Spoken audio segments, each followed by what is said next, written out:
Performances and promising glimpses into the future dominated the headlines for the Nationals last season.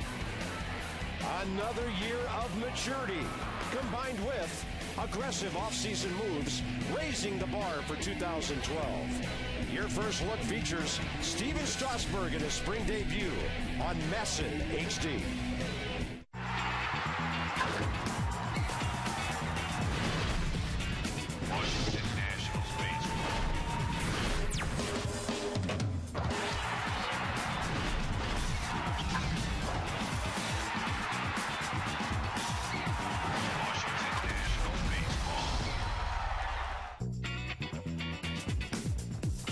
Having record heat in Florida for the month of March, that is until this morning. Things have cooled off here at Space Coast Stadium, but it hasn't dampened or cooled off our mood for baseball. Astros are over from Kissimmee after they met our Nats yesterday. Bob Carpenter and FP Santangelo, good to see you, buddy. And great to be back. Great to be back for spring training. And I think this year, as opposed to years past, there was always hope going into spring training.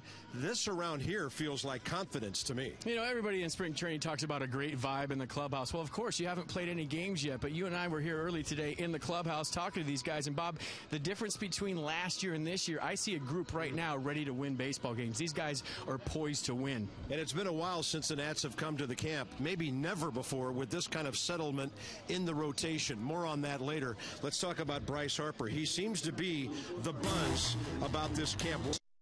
This club. Well, everybody's talking about what Bryce Harper needs to hit, what his average is going to be in spring training, how many home runs he needs to make this ball club. But I think if you're Davey Johnson and Mike Rizzo, you're going to look at some other things. How does a 19-year-old handle himself? How does he deal with his first 0 for 3? Does he fit in with the clubhouse? And I think, you know, when you take into account all the things that go into him making the team, to me the most important thing is, can he handle it at age 19 emotionally, being a Major League Baseball player? He is bigger, by the way. He reported to me this morning, 6'3", 220. Hey, teenagers have growth spurts. Steven Strasburg, FP, your quick thoughts on him. He's going to work on pitching to contact this year, going deeper into games, and we're going to keep an eye on that today. Strasburg to the mound, the Nats and the Astros from Florida, straight ahead.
Yeah, go Nats.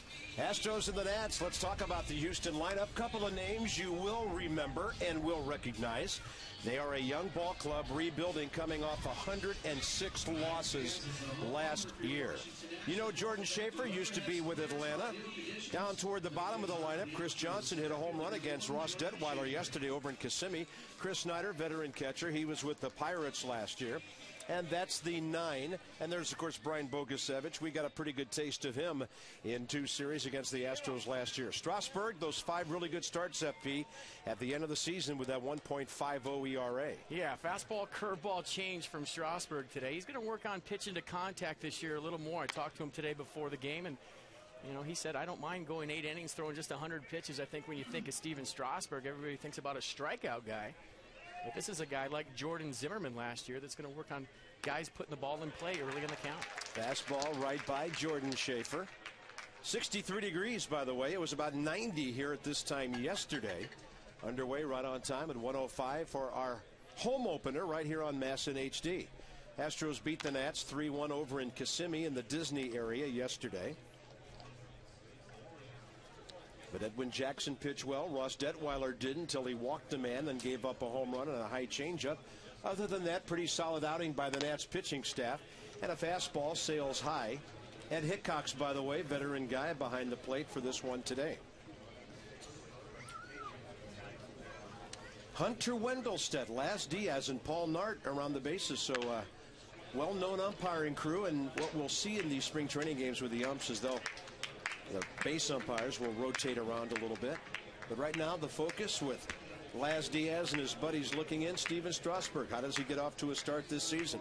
24 innings at the end of last year, 24 strikeouts, only 2 walks, and only 15 hits. Highlighted, of course, by that wonderful finale in Florida. You know, there's a lot of talk about whether he should have pitched last year. Should he come back in September? Nats out of the race. A lot of people question the move, but I think if you're around the organization, you know how hard the guy worked to get back last year. I mean, just imagine how today would have been had he not come back last year. You would have had all kinds of national media here today. It would have been a crazy atmosphere, a crazy vibe. Every fly ball is going to be an adventure today. Wind is blowing hard straight out toward left center. That is Brett Carroll, former Florida Marlin, Tennessee guy, and he's out there on the Nats defense today. Yeah, he's in right, Worth in center, Jason Michaels in left field, Desmond and Zimmerman on the left side, Espinoza and DeRosa on the right side. And aren't we all glad to see Wilson Ramos putting down digits today for the Washington Nationals? His safe return may be the best news of all during the offseason. A lot of things to talk about, but when you're talking about a young man's life and his life being in danger, that's a whole nother thing. Marwin Gonzalez, one hopper, and everybody wants to see Steven Strasburg get quick outs like that. Yeah, nice job by Strasburg against Schaefer. He fell behind 3-1, came back and got an out. Always good to get that first guy of the season out. Give you a little confidence, let you settle down. And a lot of times with power pitchers, you know, their biggest battle early in the game is getting that ball down in the zone. By the way, you didn't see Bryce Harper, of course, in the starting lineup. He is on the sheet to fill in later for Carroll in right field. Normally when the Nats give us a lineup here in the spring, they will give us a lineup with 9 position players and then the guys who will back them up. So we'll give you those as we go along. The only spot where there wasn't an extra name written in, Michael Morse, DH. He'll probably get his 4 ABs today. And he's probably already noticed that the wind is blowing out about 100 miles an hour to left center field. You think? Bogusevic, the right fielder. And it's an interesting scenario for the Astros. Talked to their broadcasters today about the move to the American League next year. Very bizarre when you think about a ball club switching leagues. The Brewers did it back in the mid-90s from the American to the NL Central. And we understand a lot of their fans are very unhappy about it. Bogusevic hit .287 in 87 games for Houston last year. Brad Mills, 106 losses last year. And at first you would think, well, things have to be looking up for the Astros. But they lost 106 games last year, FP, with Hunter Pence and Michael Bourne playing for them for about 100 of those games. And they don't have guys like that now. Well, I don't think they're going to lose 106 games this year. I talked to Brad Mills before the game, and he's really excited about his young ball club. I know it's spring training, I know it's early, but he said there's a lot of competition at a lot of different positions, and he couldn't say that in the past. And, you know, any big league manager, that's what you want in camp. You want guys fighting for jobs because you find out a lot about their character. Wow. That looks like a killer changeup. I'm going to let you analyze this one going to break, buddy. Great pitch by Strasburg right there. That's about a 91-mile-an-hour change. Itchy dry.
Some young tourists about to enjoy some baseball, sporting the Curly W here today, and some of them are shyer than others. Lefty.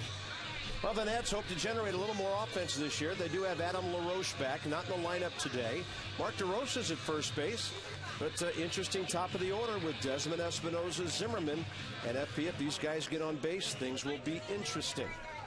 It's going to be interesting today to see these guys if they hit balls in the air, especially the middle of the order. Talked to DeRosa today, and he's healthy for the first time in a long time. He feels great. This is Jay Happ. Some still call him J.A., 29 years of age, 6-15 in 28 starts with a bad ERA, 5.35 for the Astros last year. Of course, came over when they moved Hunter Pence to Philadelphia. He was considered a pretty hot prospect with the Phils. Ian Desmond 0 for 3 in the debut yesterday.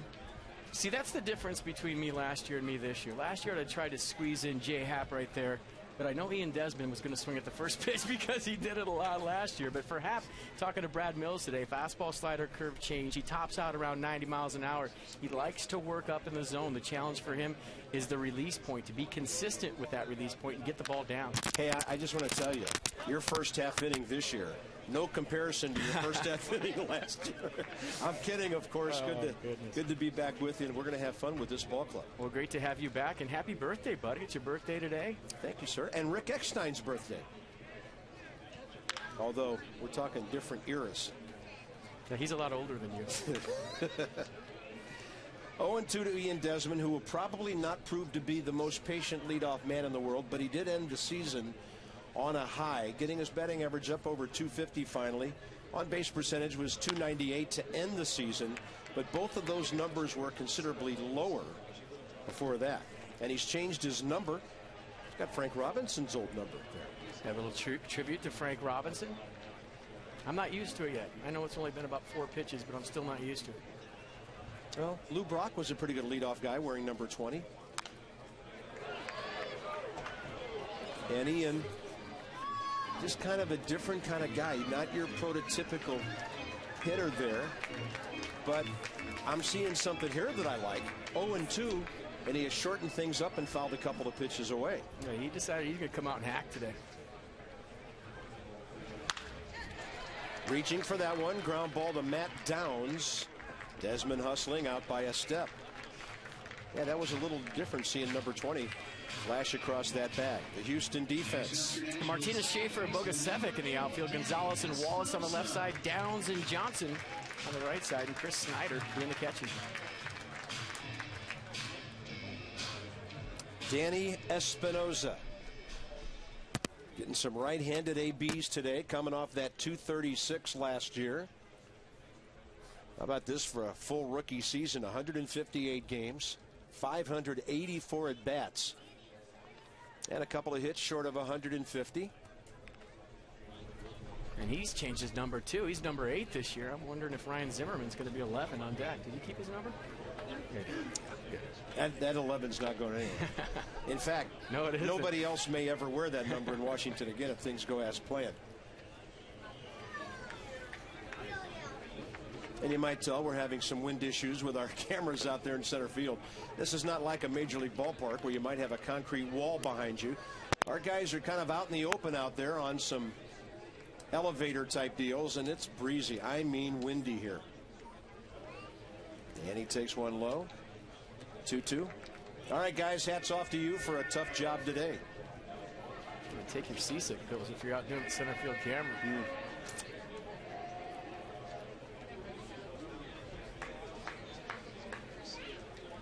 But I think everybody thinks Danny's going to hit a lot higher than 236 this year. 21 homers, 66 RBIs. Very productive when he got the bat on the ball. Didn't matter which side of the plate either. And he had that big first half, slowed down a little bit in the second half of the season. I think that was a combination of things. The league adjusting to Danny Espinosa, maybe finding some holes in his swings here and there. But also, you got to remember, this guy plays hard every single day. And it's not a video game. When you're throwing your body around, it takes a toll. And I thought he got a little bit tired toward the end last year. That ball hit extremely hard out to center. Danny's first hit of the spring. He went 0 for 3 yesterday, and that was solid right there. That brings in Ryan Zimmerman, the most recent Nat to sign a long-term deal. the remaining 2 years on his contract remain intact. And then, of course, you have the extension. So you're talking about 8 more years. And that may not be enough for us to watch Ryan Zimmerman. We want to watch him longer than that throughout his entire career. And health will be a big thing this year. If Ryan stays healthy, and we're knocking on wood on that one, 2 of the last 4 years missing significant time, makes what Michael Morse did last year even more remarkable to me when Zimmerman was hurt, LaRoche was out. Well, I think the Nats are the sexy pick right now. Everybody talking about they have the potential to do some things this year, and I think when you talk about the long haul in 6 months, it's about health for everybody. I mean, if the staff can stay healthy, the starting rotation, Bob, you were talking about it last night at dinner. It is the first time you've had 4 guys set in a rotation that you can remember being here. The back end of the bullpen is fantastic. They only got stronger with the addition of Brad Lidge, and now when you talk about the offense, I saw a team in 2010 win a World Series in San Francisco with very similar stuff. You know, a good starting rotation, a great starting rotation, I should say, a great bullpen, and just enough offense to get by. You know, score 3 or 4 runs, you're in business. And then Wynn's trying to bring that thing back in. It fell in the first row. When you're talking about the bullpen, if you're ahead in the 6th inning, we saw that with the Braves last year a lot. The team ahead in the 6th inning, they are ahead, they go to their bullpen, the game's over. And I think we talk about Tyler Clippard and Drew Storm, the addition of Brad Lidge. I love Lidge coming over. Henry Rodriguez when he finds the strike zone. I mean, there's some power arms. And you talk about the rotation and the bullpen. You better get your foot down early if you're facing the Nationals this year. Yeah, I haven't even talked about guys like Ryan Matthews and Ryan Perry throwing the ball really well. Zimmerman reaching, that's a tag and a throw and a 4-3 double play. So each team sends up 3 batters. The Nats get a base hit from Espinosa. No score.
One of the primary things we liked about Steven Strasburg since coming up to the big leagues 2 years ago, what he has to go along with the fastball.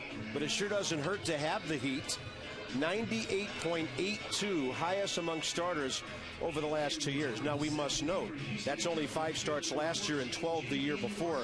But FP, that along with the hook and the change, pretty devastating. That's insane. That's like averaging 320 on your drives. I mean, 98 miles an hour, average fastball. That's average. I think he had one of the most under-the-radar comebacks in baseball history last year. Everywhere I went this winter, people asking me, hey, is Strasburg going to be healthy? And, well, he started 5 starts last year. Yeah. He hit 100 miles an hour his last start in South Florida, and he struck out 10 in, about 5 innings that day. Yeah. So, yeah, he's back, folks. He's okay. And, you know, he talks about just being treated like everybody else. He doesn't want any special treatment. You know, the innings thing, and everybody's talking about the limitations on him this year. I talked to Mike Rizzo before the game. He said, hey, we're just going to treat him like any other pitcher. He's going to go out there and do his thing, and we're not going to set any limitations on him. And there's that hook. He gets a ground ball, routine style, to Desmond. 4 straight, so you have 2 grounders around a strikeout with a fly ball that was routine to start the game. Next up will be the DH, Fernando Martinez. And I think before the season, if you say, hey, Strasburg is going to go 160, 165 innings, you're kind of painting yourself into a corner as an organization. This is a guy that's back. He's healthy. He's young. There's no worries about his mechanics anymore. There's no worries about, can he go deep into the games? He's back. So attack him early is what Fernando Martinez does. Young 23-year-old out of Rio San Juan of the Dominican. He hit 227 in 11 games for the Mets last year, and that was a pretty solid swing there. And if you remember last year, late in the season, this was the book on Strasburg. Get him early in the count. You don't want to get to that nasty curveball or that 91-mile-an-hour changeup. And for Martinez right there, he did just that. Got a fastball out over the plate. Played the elements well as the wind is gusting out to left center field and got himself a double. Next up is Matt Downs. Veteran guy. About 28 years of age. 276 for the Astros in 106 games previously with the Giants. And starting today at second base. Strasburg will get together. First time, obviously, there's been a runner staring in from second base. Want to get together on the signs. And Ian Desmond wants to know the sequence as well. Do you mean ever or today? First time got second. Today, right? Today. Steven Strasburg. I mean, that's part of spring training. This may be the first guy that's ever made the second base on him. I'm not sure. Well, that's part of spring training. First sign after 2, last sign. And you're only out there for 3 innings or so you don't want to make a mistake on a pitch in the middle of your outing and give up a run or two that might cost your team a game later. There's the gas. A good fastball right there by Strasburg. Good late life. Check this out. You're going up there 0-0. You're saying, I'm going to get that fastball just like Martinez did. Go first pitch hunting, but that one was by him. I was late for that one in slow-mo.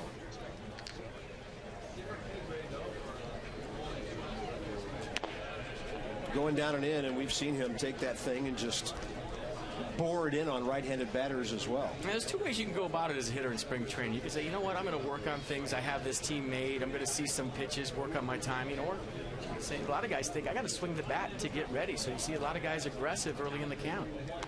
I was one of those guys that I like to see a lot of pitches in spring.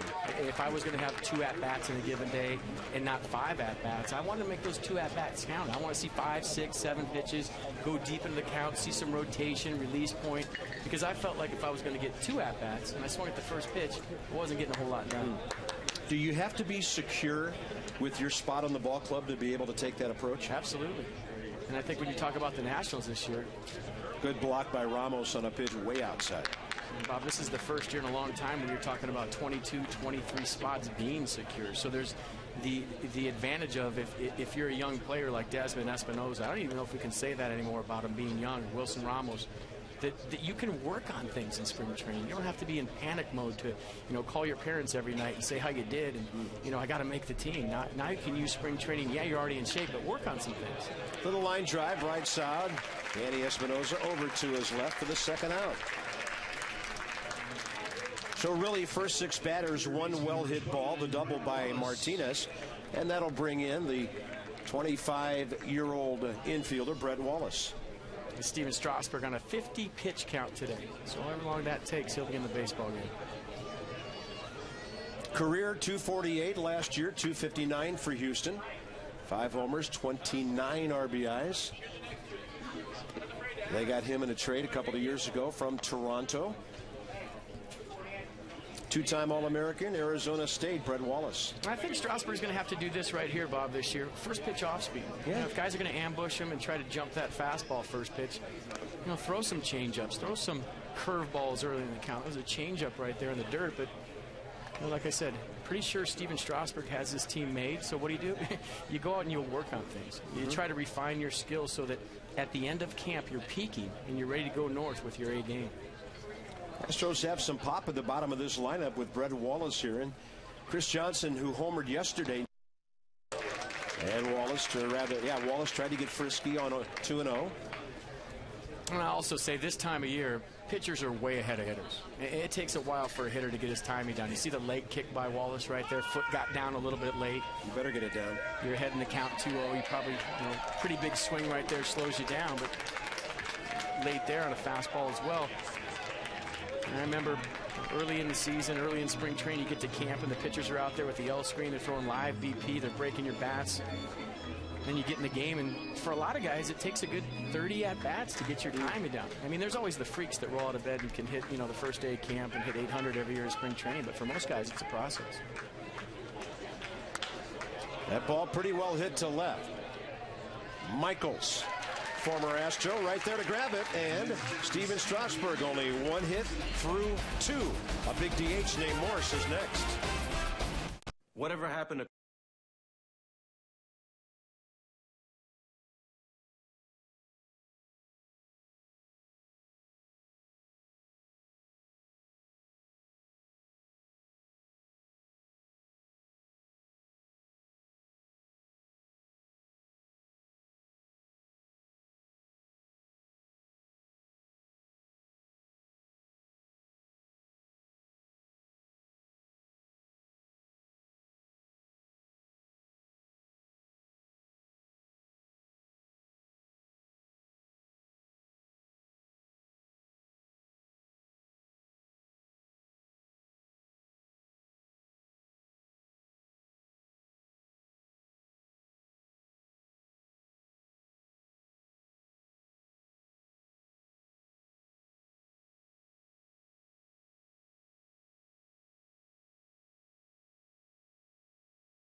Go Stadium, 7,200 capacity right here in Vieira, just north of Melbourne, Florida.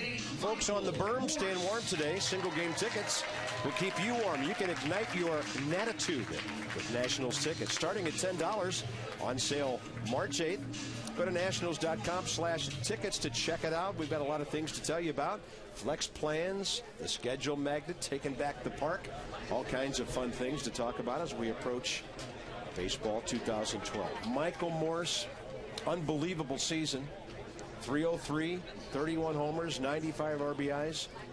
And FP, he probably did it with as little protection as any big-time hitter in baseball last year. Yeah, I think you and I talked about it a lot, how he would react to being the discussion of everybody's game plan. The focus of the other team, the guy that you circle that can't beat you. And he did pretty well. He got off to that tough start in April, locked it in May, had a fantastic season, but we were wondering if he would maintain just because of what you said. You know, not a lot of guys hitting around him. Zim was hurt. You know, Jason Worth had a tough first half of the season last year, but he just kept on keeping on and did it all season long. All right, let me ask you this. What is considered a good ops, on-base percentage plus slugging? What's a good number there? 800 or so? I have no idea. His was 910 last year. I just know if you score runs, that's good. And if you score more than the other team, that's better. That's really the only stat I care about. So his on-base percentage was 360, and he slugged 550. 3-2 count here. Good AB, Michael Morse aboard. Take what the game gives you. Let's take a look back and see how he ranked. Top 10 in some pretty good categories. I remember at the end of the season, he was grinding a little bit, trying to get home run number 30. We were in South Florida. He finally got it. A tremendous reaction by him as he was running to first base. A lot of congratulations, high fives, and nuts when he got back to the dugout. Hey, Mike, by the way, you don't have to hit 364 this spring to make the lineup. Yeah, he had to make the team last year. He wasted, what, 9 bombs down here in the Grapefruit League? But yeah. So he hit almost 40 when you put it all together. There's Jason Worth.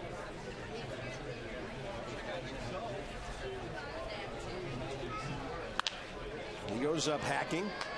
Well, that's all in the air right side. That's what we want to see more of this year. I think everybody would like to see Jason be aggressive, yeah. You talk about his off-season workout program, very dedicated. He gained about 15 pounds. If you look at him, a lot more weight on him than last year. A lot more beard, too, if you're going to give me that close-up right there. That's a big beard, big hair, and we like it. I think that's a good look, personally. Batting 5th today. But getting back to my point, we saw a very patient Jason Worth last year, and there was a lot of times when, as broadcasters up here with makeup and a tie on it, we wanted to see him hack early in the count. And I think, maybe even Davey Johnson wanted to see that, do some damage early. When your reputation precedes you as a very patient hitter, you can ambush some people. You can do some damage early in the count. And so nice to see Jason Worth swinging early, and I think you might see more of that this year. Fastball just missing. Ed Hickox gives the Nats the call, and it's 2-1.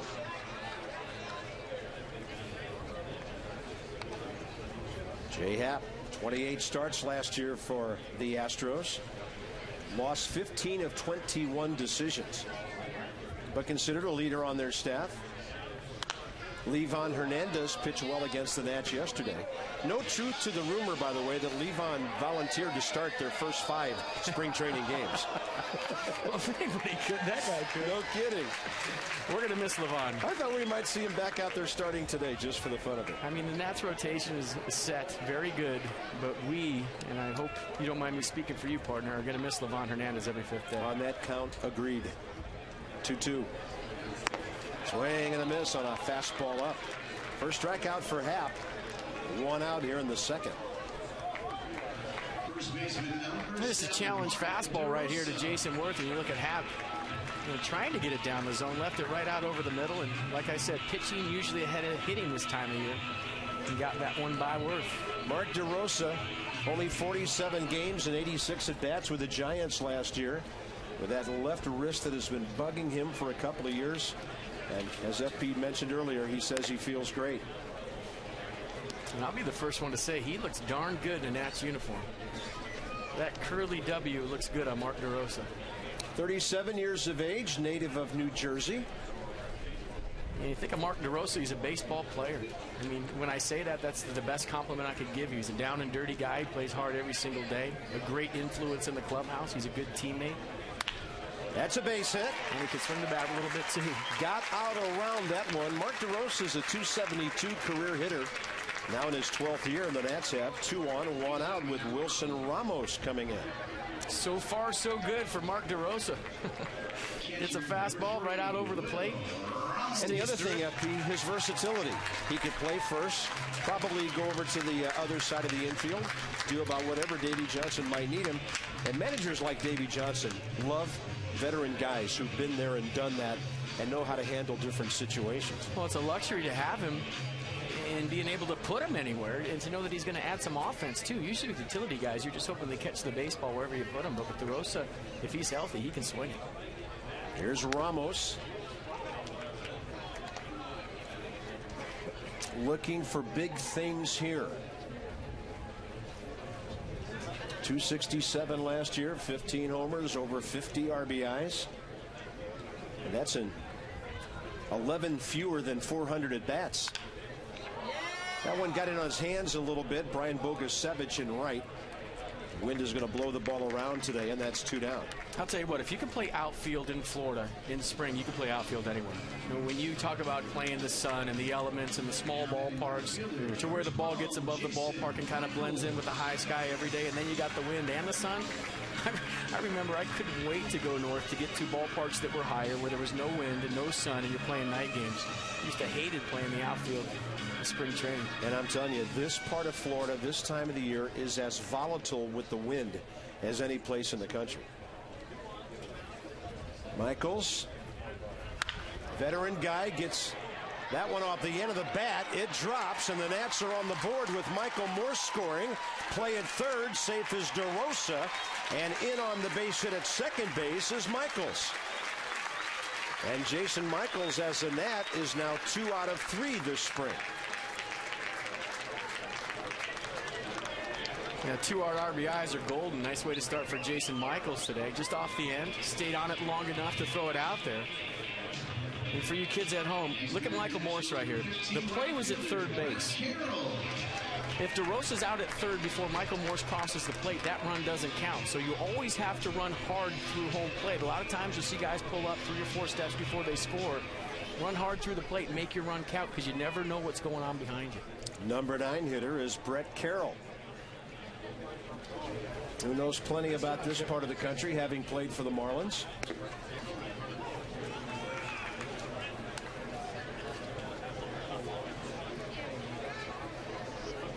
51 RBIs at AAA last year with a 281.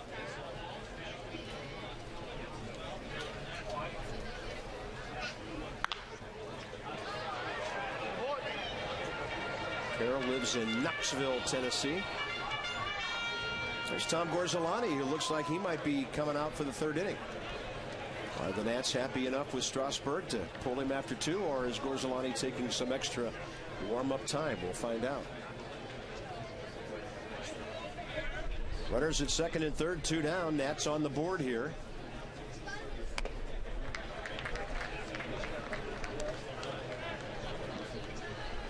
By the way, they play the Mets tomorrow night. John Lennon will be making debut. And Bryce Harper will be in that starting lineup tomorrow evening at 6:10. One hopper to the shortstop, Gonzalez. High throw requires a tag at first, and well played by Chris Johnson. Nats pick up a run, 2 hits, a walk. The RBI by Michaels.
Nothing's more fun than coming down to spring training, seeing all the new Nationals gear that might be available for the coming season. Broadcasters, of course, get heavy discounts. Here we go with the spring schedule. We'll be back here a week from Tuesday. Look at these ball clubs.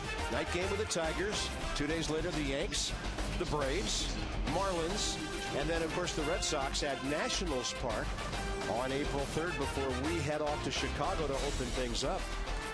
The Nats play all of those teams during the season except for the Tigers. And Prince Fielder. Steven Strasburg, top of the third. Chris Johnson. This is a good pitcher-hitter matchup right here.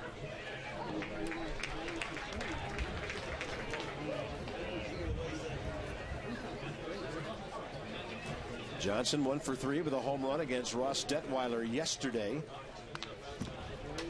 And Strasburg now has him 0-2, and let's see what he does to go to work on him.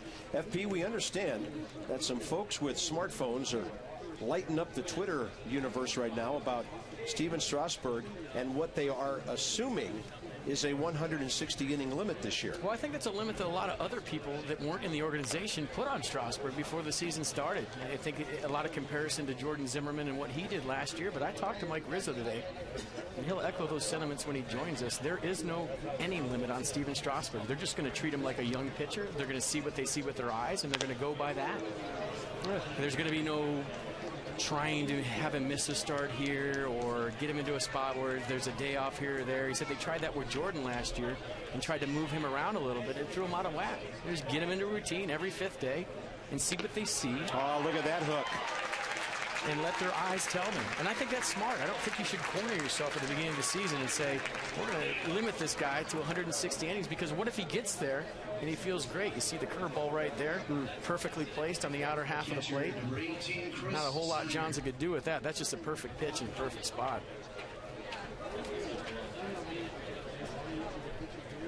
Next up is Chris Snyder. Arizona, then Pittsburgh. Veteran guys, been around for a while.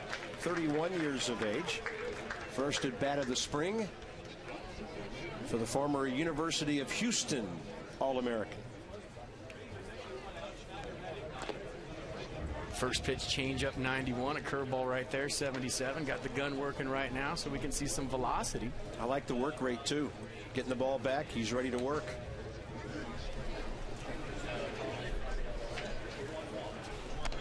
And he'll throw that breaking ball right at the left shoulder of a right-handed hitter.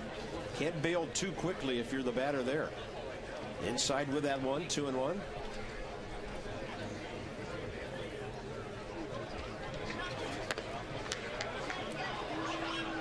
And on the appeal, no swing.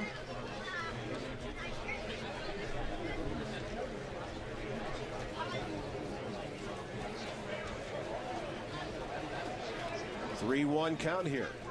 Goes right after him, and that's a good piece of hitting by Chris Snyder. And this game is tied. Snyder just went out and got it, let Strasburg supply the power. And the Astros are on the board.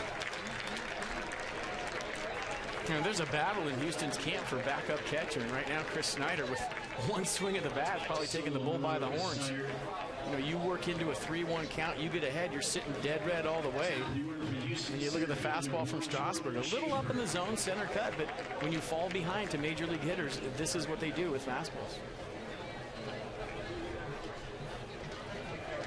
Jordan Schaefer's a Houston Astro because of the Michael Bourne trade at the deadline last year. He'll ground a fair ball just inside the bag. Early count, he was on the attack.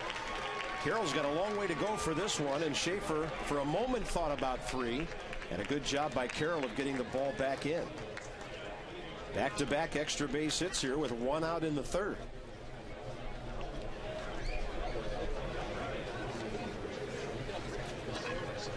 Man, Schaefer can fly. I'm surprised he didn't try for three right there. Don't know if he would have made it or not. But just a well-placed ground ball down the right field line and a double for Jordan Schaefer.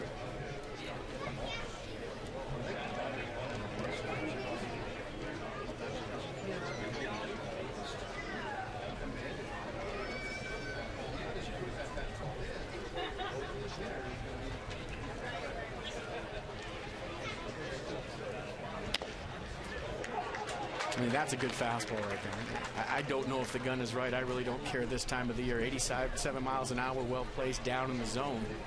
I'm sure if you ask Steven Strasburg, that's where he was trying to throw the 3-1 pitch to Chris Snyder. Lower half of the strike zone, good two-seam movement on that. Good pitch. Gonzalez, great block by Ramos. At least he gave himself a chance for a play at third. Had a good base runner, Schaefer advancing.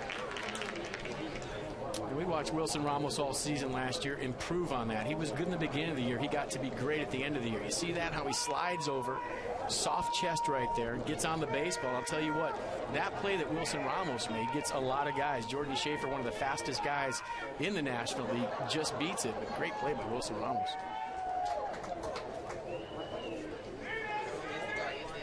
Zimmerman even with a bag at third. DeRosa the same at first. Everybody else back. With a runner at third and one out here.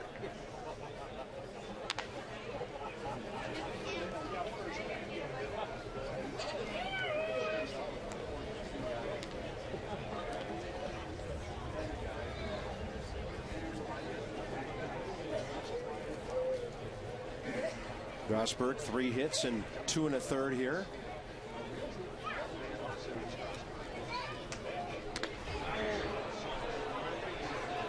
And, you know, I'm being told by guys in the truck in the regular season we have the MLB gun. It's a triangular thing. I have no idea what that means, but they're telling me it's far more accurate. Today we're going old school, holding up the gun down there. So I wouldn't put a whole lot into whatever velocities you're seeing from either pitcher today. Working on things, trying to find the off speed, looking for location. I don't think there should be any panic if you see 89s and 90 up there, because we don't know how accurate that gun really is. And against a hitter that was choked up about 2 or 3 inches on the bat to make contact, Strasburg still gets the strikeout with the good breaking stuff down low. Yeah, just trying to put the ball in play was Gonzalez. The infield was back, giving up the run. As Davey Johnson early in the game said, I'll give up that run. But just a great pitch by Steven Strasburg. And that looks like it's going to be it for the right hand. Yeah, this is one time when a pitch limit does come into play. Facing 4 batters here in the third. He'll get a nice hand as he leaves. He'll be responsible for no more than 2 runs and maybe just 1. So we don't often have pitching changes during innings of a spring training game. But when you have a prized commodity like this, FP, and there are formulas for pitch counts and all that, this will happen. Yeah, a good way to end a day is strikeout, run around third, less than 2 outs. And you probably throw your best pitch. The curveball to Gonzalez was nice. Got a lot of sharp late break. And for Steven Strasburg, that's a great first outing, something to definitely build on. Nice job. Yeah, no walks, 3 Ks. So Tom Gorzolani will come into the game. And, of course, this time last year, Gorzolani was being looked to as a left-handed starter to provide this ball club with a lot of innings, and then he had to make a transition at one point to the bullpen. Not easy to do. And I think that's where his true value came in last year. I mean, fastball slider changed from Gorzolani, but when Davey Johnson moved him to the bullpen last year, that's when he really took off. He enjoyed the role. I think he fought it at first. He's a starter, and he had that in his mind that, hey, that's my role. I'm a starting pitcher. And then once he embraced being a reliever, and he got down there with all those goofballs in the bullpen. And I say that affectionately, as those guys are a very tight group down there. He was one of the guys, and he did a fantastic job coming in the ballgame. All right, with video, your thoughts on Strasburg's outing now? Well, I'm not going to put too much into the first start of spring training. It was nice to see him in a uniform, and it's nice to see him being treated like just anybody else and going out there and getting the job done. But, you know, the fastball location was good at times. The curveball was good at times. And, you know, that's where you're supposed to be on March 3rd. You know, just working on things out there. It's a fine outing for Steven Strasburg, one he can build on, like I just said. And all in all, a pretty good day for number 37. Tom Gorzolani last year, 30 games, 15 starts. He logged 105 innings for the Nats and probably struck guys out a little more than we thought he might. 95 strikeouts in those 105 innings and an ERA of just over 4. 4 wins, 6 losses. Well, Gorzolani, a lot of times you'll see guys late on his fastball. Velocity 89, 91. Sometimes he'll pop 92, but you know, he gets the ball from his glove up to his release point so quick.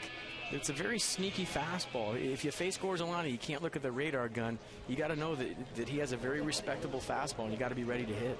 Brian Bogusevic struck out by Strasburg, swinging first time at a breaking ball, low and away.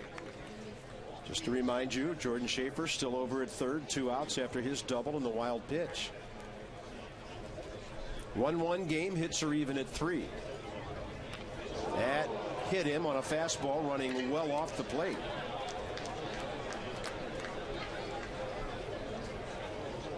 And I don't know if you already said it, partner, but all the big boys are pitching today out of the bullpen. Yeah. Pretty good lineup. I mean, yeah. Lidge, Matthews, Clippard, and Storen expected later. Bryce Harper off the bench, so a lot of good things coming in today's game. I want to see those guys pitch. Can't wait. In fact, we may see an appearance by Anthony Rendon later today. Yeah, around the 5th inning, that's when I quit keeping score. It's all you, buddy. Thanks. You've learned fast. Yeah. I'm not even going to fight it this year. I'm just going to stop and talk. Well, the rosters for the first weekend of spring training games are large. Funny you say that. I was talking to Clippard in the clubhouse today, and he said in 2008 there was like 78 guys in camp. They had a row right down the middle of the clubhouse. He said there was guys everywhere. It was hard to get. We had lockers in the middle of the clubhouse, which don't exist anymore. Yeah, hard to get your work done. 50-something guys in the low 50s this year in camp. And when you talk about spring trains and going back to the ones I was in, the least amount of guys, it's better. I mean, you don't have tons of guys everywhere. You get able to get your work done.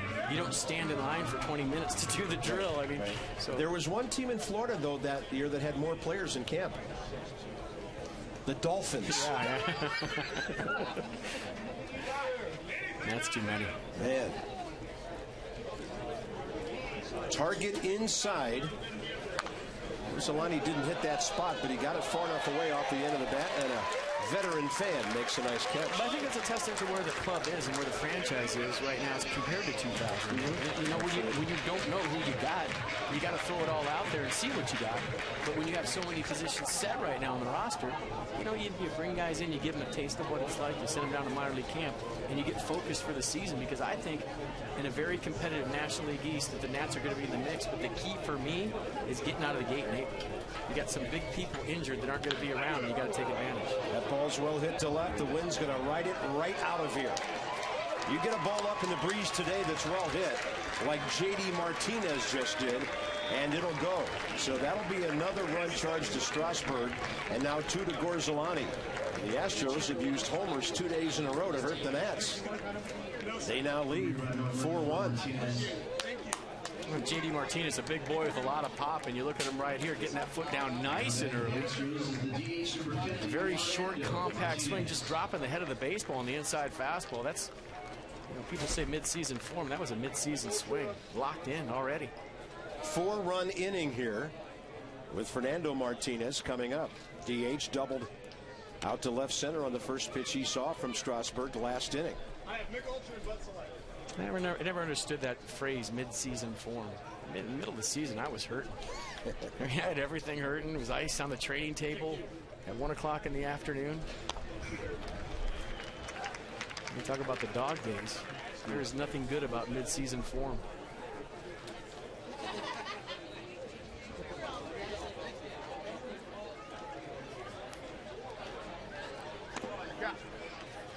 Left-hander made an offer. And that's Laz Diaz down at third base, who said he did go. Hunter Wendelstedt's out at second now, and Paul Nartz over at first, as the base umpires will rotate around and get different looks during these spring games, and that's low.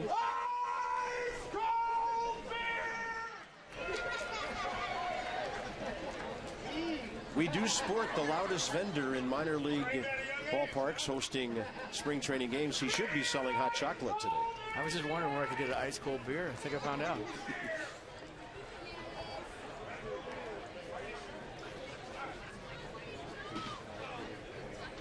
3 balls and 2 strikes. Another long count here. Lefty-lefty matchup. Gorzolani makes a good pitch that's fouled off.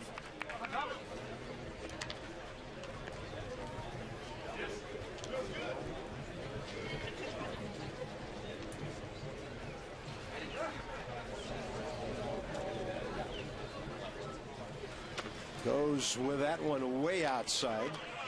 So Tom Gorzolani has faced 3 hitters, retired none, and Martinez aboard with 2 outs for Matt Downs. Second baseman number 16, Matt Downs. I'll tell you what, we talked about it a little bit in the open, and Bob, you've been here far longer than I have, and I know you noticed a difference just walking around the clubhouse. It's hard to get a vibe and a feel from a ball club on any given year. You walk into that clubhouse, you're kind of wondering, hey, you know, what are they thinking? What are they feeling? It's 50 different guys. How can we tell how all the guys felt? But there was a certain swagger about everybody today. Kind of, you could tell the difference. I know I could. Desmond knocks it down and then loses the play at second base. Good hustle there by Martinez to get in there. And the inning will continue. Sharply hit ball, and Ian Desmond makes the Nationals' first error. Wallace. Yeah, pretty hard hit ball by Matt Downs right here. You watch Ian Desmond. It got on him a little quicker than he thought. That ball got to him a tick quicker than he was expecting. Kind of jumped on him late. You look right there. Not ready to field that ball. Couldn't get in his glove, and too late of a feed to Danny Espinosa. 9th man to bat the inning now, Brett Wallace. And that's something we saw Ian Desmond last year struggle with early in the year, the errors. He locked it in late in the year. The game slowed down for him defensively. He started making the routine play routinely, where early in the year he was having trouble with that. He struggled in April and made a lot of early errors, kind of like the one you just saw right there. But to his credit, he fought it. He worked hard all season long, and I thought, you know, second half of the year he was as good as anybody defensively at shortstop. Good slider right there. Yes, sir. 1 ball, 1 strike. Now there are 2 outs. We may have to wrap up this point in the next half inning. But another thing about lockers in spring training, FP, who decides who lockers next to each other? Because I noticed that Mark DeRosa is right in there with Danny Espinosa and Ian Desmond. Yeah, I think there's some science to it, believe it or not. When you look at where everybody was today, Jason Michaels right next to Bryce Harper, Jason Worth on the other side of Bryce Harper. I mean, you put young guys with old guys, guys that, you know, like each other, guys that get along. Maybe you put a second baseman and a shortstop together. I saw Espinosa and Desmond's locker were right next to each other. So, yeah, there's something that goes into it. You want guys to mesh. You want guys to maybe learn a lot. And there's a little strategy involved in where guys' lockers are in camp and during the season. 1-2 pitch and a foul. And the thing that initially attracted me to that was the fact that Mark DeRosa was out about 5 feet in front of his locker with a bat, doing some different things with his hands and his arms. And his students were Espinosa and Desmond right there. He was imparting something of a veteran nature about hitting to them, and they were paying rapt attention. And that's what he brings to this ball club. I know we say it every year, veteran guy, great in the clubhouse. Well, you know what? That means something. It counts for something. Good pitch by Gorzolani. More spring training discussion about where people locker and how good they might be next to each other when we come back.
You get some diving gear, you come out with 1,000 golf balls in there.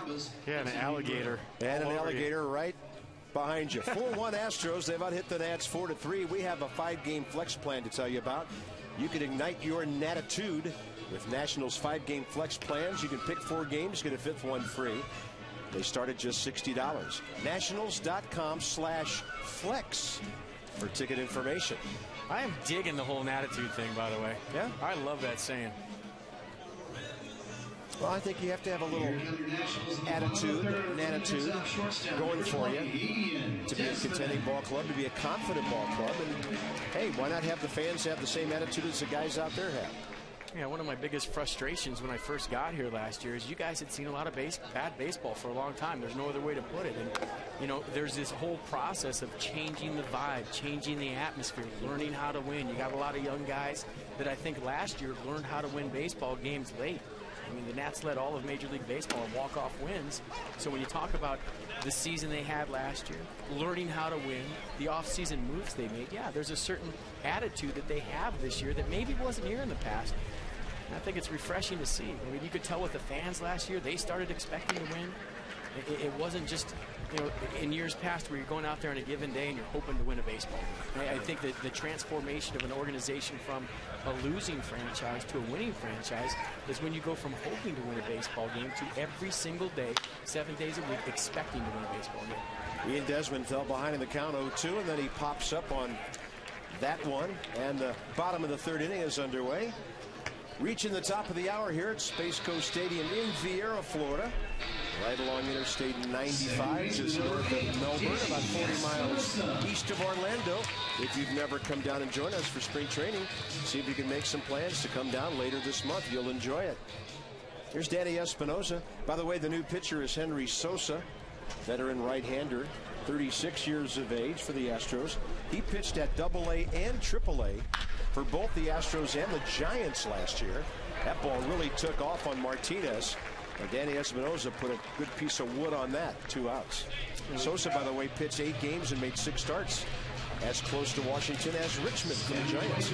Great swing by Danny Espinosa right here. It's something that you're hoping he does more of this year. And what is that? Hit the ball hard to left field from the left side. Yeah. Sometimes he gets into home run mode where he's coming around the baseball. He's got just enough pop to get him in trouble at times, but that's a good sign right there for Davy Johnson and the Nationals, getting on top of a high fastball with some velocity behind it and hitting a rope to left field. Nice at bat. Sosa ahead of Ryan Zimmerman. Ryan bounced into a 4-3 with a tag double play first time.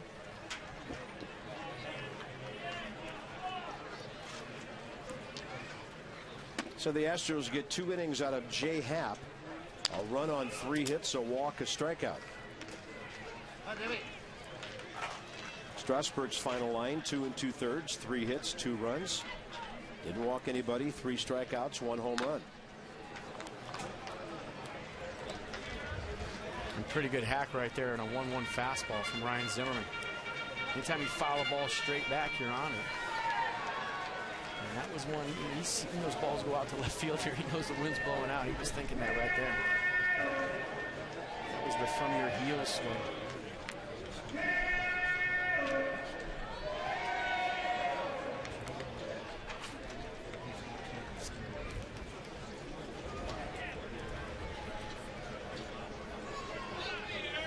One and 2 to Ryan. Kind of a backup breaking ball that appeared that really ran on him up and in. Henry Sosa has always been a guy who could throw hard, but he has a lot of different pitches and different arm angles. 10 games, 10 starts for the Astros, and 3-5 last year. Zimmerman waits on that one and hammers it to right center. Ryan Zimmerman, first hit of the spring, and the Nats have a runner to get Michael Morse to the plate. And if you remember last spring, the one thing that sticks with me about Ryan Zimmerman is he said he doesn't need that many at-bats to get ready for the season. He's one of those freaks I was talking about that doesn't need to get locked in with a lot of at-bats. So you see the swing right there. Ryan Zimmerman hits right out of bed every single spring, and that was a perfect example. And when he's locked in, that's what he does best. He goes the other way. Now his right center field stroke is something beautiful to watch. Michael Morse walked first time, came around to score 2 outs later on the Jason Michaels base hit. He squares up one of these fastballs. And you talk about the elements today and the balls that we've seen hit out of this place. It's a 3-club win, by the way. Yeah, he might hit one on the golf course about a mile away.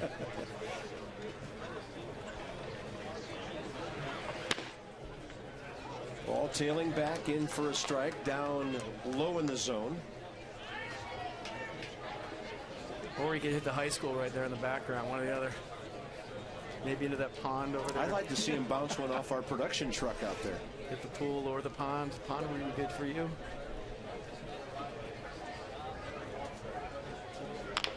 That ball was hanging a little bit. Little chop with third base line. It's a base hit for Michael Morse. That's exactly what I was talking about. Yeah. That funny game. I'm talking about him hitting with the high school across the street, and he takes a full hack, and it's a swingy bunt, but he'll take it. He's pulled off a little bit at the end. And you look at how well this ball is placed. Just put it in your pocket. You're not going to get Michael Morse, who runs a little bit better than you would think for a big guy. Absolutely. Yeah, once he gets it going. So here's Worth representing the tying run with 2 on, 2 out, bottom of the 3rd.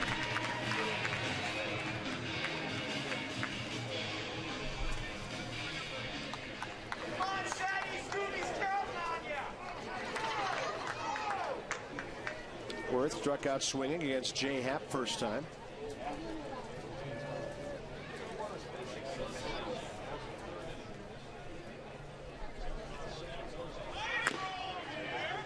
I walked in the clubhouse today. You're never going to guess what I saw. Everybody smiling? Jason Worth getting a haircut. I promise you, he was in the back. Which one? They had a barber there today, and Jason Worth was getting a haircut in the bathroom in the clubhouse. Wow.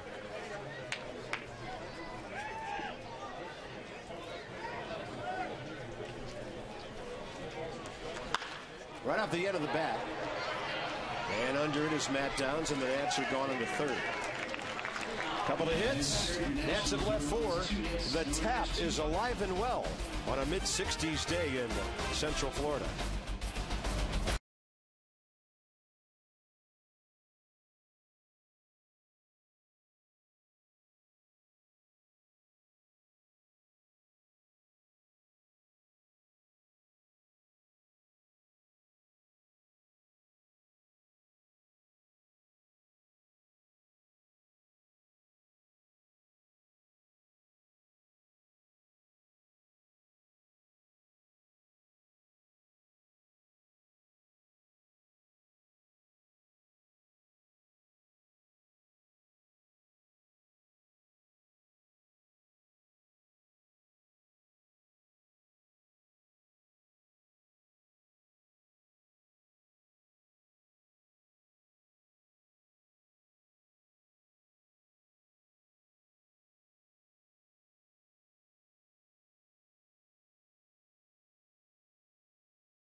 We are expecting to see Bryce Harper in the ballgame later today. As I noted earlier, he is supposed to sub later for Brett Carroll.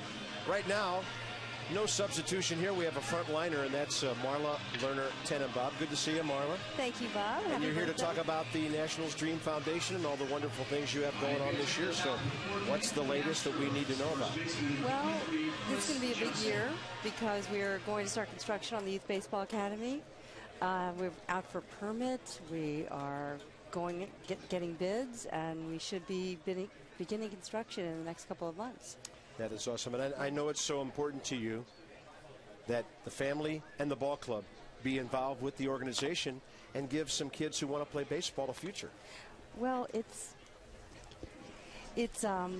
thrilling for us because we've been working on this a long time. It's been a long, bumpy road to get to this point to begin construction, but it's worth it, and it's going to be, I think, an amazing addition to Ward 7 and for the community of Ward 7 and Ward 8.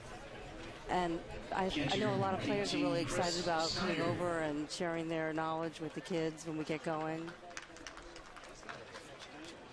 One of the guys who seems to show up to interact with the kids every time you have something going on is Ian Desmond. He has a real heart for this sort of thing. He mentioned it to me this morning. He really does have a heart for it. I know he has a much younger half-brother who's involved in baseball, and he said to me once that he wished that his brother had this sort of facility to spend the afternoons at after school. And it's what's really critical. I mean, I say to people that I wish we had 10 or 15 competitors in Ward 7 and 8 because we could really use it over there. But we'll be opening up 3 fields, all turf, 3 beautiful fields, 1 major league field and 2 little league fields, and as well as a 13,000 square foot clubhouse with 8 classrooms and teaching kitchen, a community room. So it's really intended to be an after-school educational enrichment program. We're also this year this week I'm going to go to Children's Hospital to see the plans for our Washington Nationals Pediatric Diabetes Care Complex, which is, we're looking at the architectural plans, and they're going to build that out this winter. And so we'll have another ribbon-cutting ceremony come January, probably, at Children's Hospital. It's impressive. So I know we're going to take my scissors with me wherever I go because we're going to be cutting a lot of ribbons. But we've been working towards these 2 goals for quite a long time, especially the Baseball Academy has been, it's been all-consuming for me and for a lot of members of the front office staff. Mike Rizzo was sitting down there yesterday watching the game and texting people that he's following up with on contributions. So I'm very proud of him and the work that he's been doing for us. That's great. 1 ball and 2 strikes to Chris Snyder. Chris Johnson got the base hit a moment ago as Tom Gorzolani does his work here in the 4th. And that one tails down and away. FP, as a former ball player, how does it make you feel when you hear about ball clubs doing this so that our kids can play this game? Well, obviously it makes you feel good. I mean, anytime as a baseball player you can give back, or an organization you can give back to the community, it's a wonderful thing. And I think when you talk about guys like Ian Desmond, I honestly think there should be more guys that are more involved at the major league level. You know, a lot of times as a player you get into your routine, you get into your groove during the season. It's hard to get out of the community. It's one thing I wish I was better at in my playing days. Looking back on it now, I feel like there's a certain obligation to the community that every player has, and there's nothing better than the fans getting to interact with a player or see a guy away from the ballpark in that setting, just, you know, in his street clothes, going out there interacting with the kids. It makes such an impact. It's incredible. And to have these guys come out there and just throw a few balls, or you know, just having MLB's logo and the Washington Nationals logo on this great facility in Ward 7 will really, you know, as the commissioner of baseball, his huge initiative is not only the urban youth academies, but the you know, reviving baseball in the inner city, the RBI programs. So I think that this will be the Washington Nationals' contribution to making sure that these kids are, you know, especially in Washington where we didn't have baseball for so long, are reintroduced to this beautiful sport. Tom Gorzolani missing with a fastball away on 3-2. And the Astros have 2 runners on, nobody out. Chris Snyder, who homered earlier, drawing that walk, and top of the order now with Jordan Schaefer. Marla, wonderful thoughts, wonderful things the family's doing. And for those listening back today and watching on Masson, how can they get involved as far as contacting you through the website and possibly contributing? That'd be great. Well, go to nationals.com/dream, and you'll see a blurb about each of our initiatives and a way to contact us. You can email us as well at the Dream Foundation. We have a kiosk in Centerfield Plaza. You can always stop by there. Another of our fundraising initiatives that I think is so wonderful is our ball wall, which is you get your name on a ball, and we put it in our case right outside of the Diamond Club. And it's there forever. You can be a part of Nationals Park, and it's a great fundraiser for us and a really great way to be part of the team and the park. Well, it's great to see you down in Florida. Thank you. Tell Mr. Tenenbaum, tell Bob we said hello, and great to see you down here. And please come and visit often during the season. And keep us posted on the Dream Foundation. Okay, have a good spring training. Thank you, ma'am. See you in Nats Park. Marla Lerner Tenenbaum. That's a different baseball fan. And we may get Mark up here later, and we're expecting Mike Rizzo to join us as well. A little chat time during spring training games here. Jordan Schaefer on a bunt in the air. Ramos makes the call, the turn, the throw, and that's very well played to Mark DeRosa over there at first base. Well-executed sacrifice by Jordan Schaefer, who has the speed to get a base hit on a play like that. And that's what the speedy guys will do. You know, it's an obvious sacrifice bunt situation, but a lot of times the fast guys are looking for the sacrifice bunt that turns into a base hit bunt. You know, when you got speed, you get that down. I'm sure Jordan Schaefer will be the first one to tell you, you want to get that bunt on the ground early. If it's popped up like that as a base runner, you have to hold your position and make sure that the ball hits the ground before you can advance to the next base. So the ideal sacrifice bunt hits the ground early, maybe in the dirt. Marwin Gonzalez, the shortstop, 0 for 2. There's Alani, good pitch, diving down and away from him. Tom's been in a lot of hot water here. First 4 men he faced. Last inning got on base, one of them via the error. Strikeout to get out of the inning. Base hit, walk, and a sacrifice here. Astros on top, 4-1. Hits are even at 5. On a pitch up, Zimmerman on a one-hopper. Easy play for that Gold Glover. And it's a 5-2 on the tag play at home.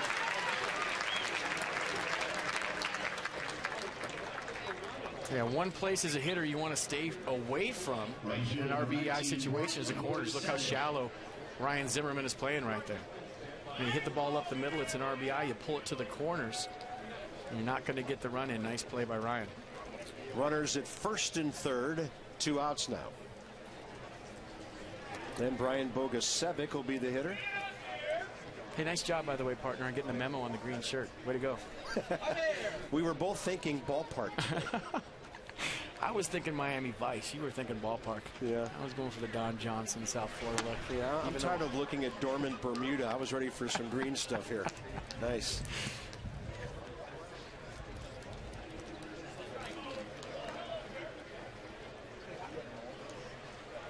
Bogusevic has struck out, been hit by a pitch, and scored a run. Gorzolani with a good-looking hook that he threw right at the hip of the left-handed batter.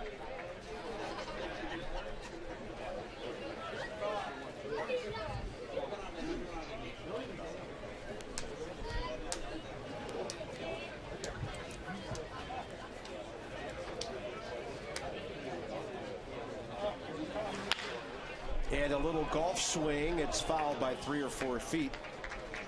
And the count's 1-2. Just to wrap up our little discussion of about an inning and a half ago about the lockers. Who gets together and determines who goes where in that clubhouse? Because you're talking about a lot of guys in the spring. I think Wally probably does it, the clubhouse manager for the Nationals. He knows who hangs out with who needs to be next to who, and you know, maybe there's some input from other people, but you try to put like guys with like guys. You try to put friends with friends. Mike Wallace, the gentleman that FP's talking about.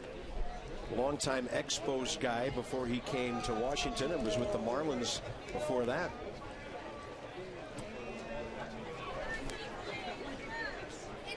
Two balls and 2 strikes to Bogusevic here in the 4th.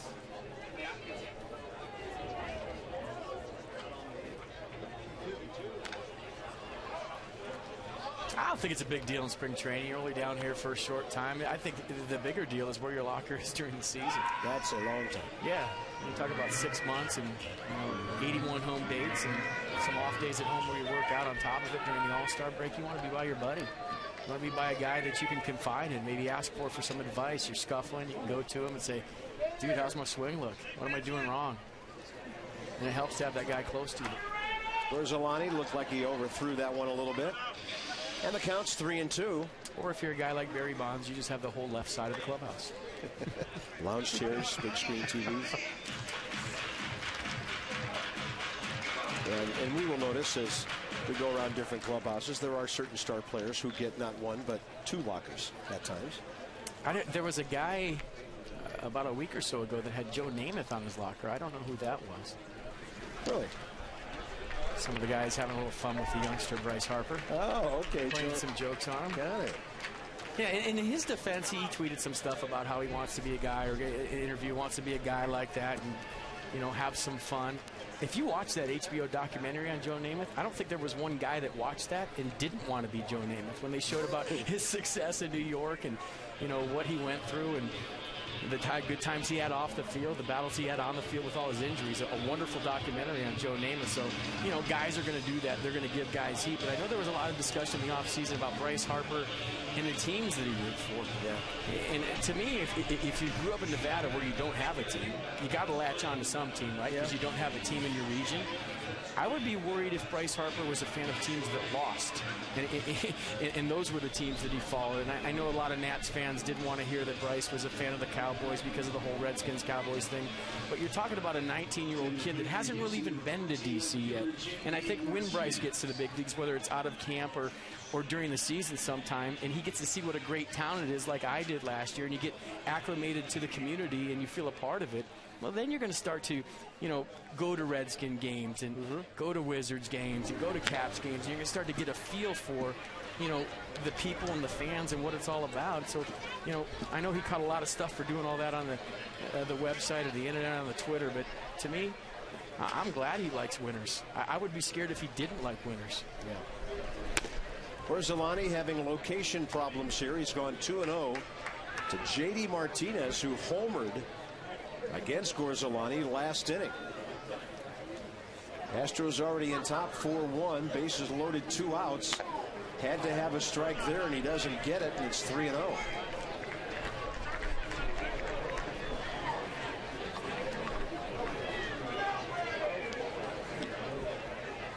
As FP mentioned, big, strong, young right-handed batter. And that's a quality strike. It's not like he just grooved that one on 3-0.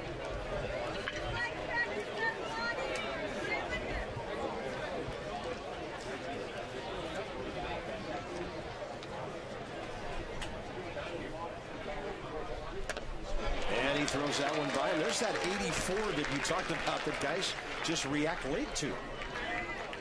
Yeah, I'm not even looking at the speed anymore. I don't think those are right. Hey, it's spring training for everybody, even the speed gun. Yeah. The gun is getting in shape. He's going through a dead gun period. 3-2 with the runners going, and that's up and away, and it's 5-1.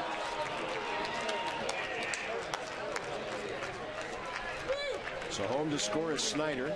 Gonzalez to third, Bogusevic to second, and J.D. Martinez suddenly has a 3 RBI day.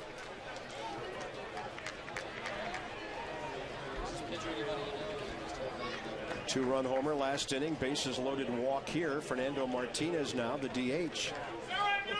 Double and a walk. This is the difference between being an established guy and the team knows what you can do, and you showed what you can do in the bullpen last year in Tom Gorzolani, versus if he was a rookie right now having this game, this would hurt his chances making the team, but it doesn't matter. He's working on things. Yeah, you'd like to go out there, go 1, 2, 3, 1, 2, 3. Obviously, you want to do that April 5th in Chicago, but when you're talking about a day-to-day where he's scuffling to find his release point, scuffling to find the strike zone, we saw that right away with the hit by pitch to Bogusevic. Hey, yeah, it's probably not the outing he wanted to have, but it's a process to where, like I said earlier, the veteran guys, you want to be peaking when you go north at the end of the month. There's a ball that gets by Ramos, and now it's 6-1. Home to score, Marwin Gonzalez. By the way, we don't want to shortchange J.D. Martinez. That was a 3-run homer last inning before the bases loaded walk here.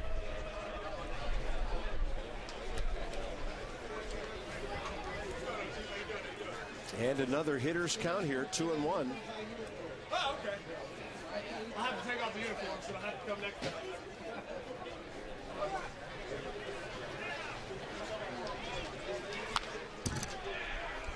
I do. The Nats still scheduled to use 4 more pitchers today. And I don't know, maybe they were hoping Strasburg would go 3 and Gorzolani 2. Because normally Lidge, Matthews, Clippard, and Storen would work 1 inning each. But after this inning, there will be 5 innings of this game left in which to pitch. 2-2.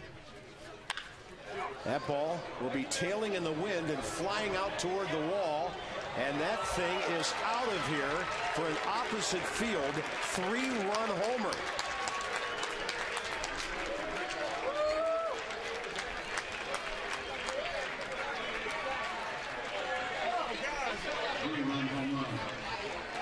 I know the wind is blowing hard, but I saw the ball off the bat. I thought, well, that ball's caught. And I watched Jason Worth not go after it. And I said, what is Worth doing? He's got a chance to catch this. Obviously, he's standing out there. He knows more than I do with the elements. And watch this. He just pulls up right there, and that's gone. Yeah. You know, you look as a broadcaster, you look at the contact, you find the ball in the air, and then you look for the fielder to run it down. And I thought Worth had that in his back pocket. A routine line drive turns into a 3-run jack. So the Astros lead 8-1 as the Nats now. And it's kind of rare for a spring training game to keep making changes during innings. Matthews is on.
Rough outing for Tom Gorzolani, registering only 3 outs and giving up 5 runs on 3 hits, 4 walks, couple of home runs.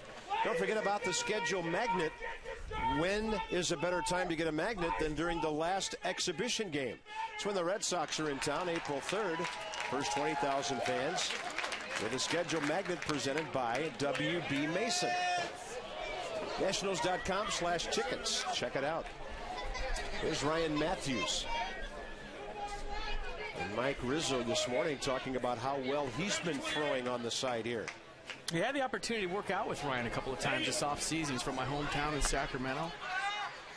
He worked at a place called Results Physical Therapy where he was getting after it 7 days a week for about 3-4 hours a day. Worked as hard as I've ever seen anybody work in the offseason, so it doesn't surprise me a bit that he's in good shape, that he's throwing well. He did a great job for the Nats out of the bullpen last season. But he's a guy like I was just talking about, maybe a bubble guy because of the addition of Brad Lidge. He has some options, so unlike Tom Gorzolani, he can't afford to have an outing like that. He's got to be on top of his game every single performance all spring long. 35 games last year and a 2.81 ERA. And this is a guy that throws 97 and the gun says 88, so that's official, Bob. The gun is not in shape yet.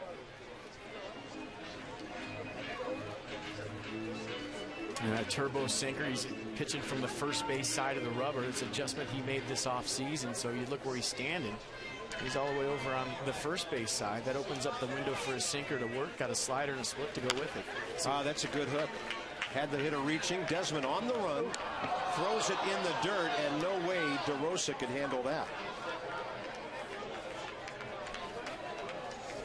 That should be the second error of the day on Ian Desmond and the Nats. It is. And if you look at Desmond right here, when you throw the ball on the run, a lot of times you want to throw it kind of from a sidearm angle. Desmond does that, but the ball goes straight into the ground. And that was one of those in-between hops where even a guy like J.T. Snow, a Gold Glove winner, isn't going to make the pick. So DeRosa really had no chance. Brett Wallace is 0 for 2, the next hitter. Well, sometimes you make a good pitch and your defense doesn't get you out of the inning. Sometimes you make a bad pitch and a guy creams one and they do get you out of the inning. So Matthews has to bow things here and take care of it. You see where he's standing right there, toeing the slab on the first base side. It's almost like, Bob, if you're a golfer on the tee box, you want to open up one side of the fairway so you get on the opposite side. And that's what he's doing with his two-seam fastball. That's the split right there you saw at 80 miles an hour. But by getting on that side of the mound, now he opens up the other side of the plate. So you're creating angles by where you stand on the rubber.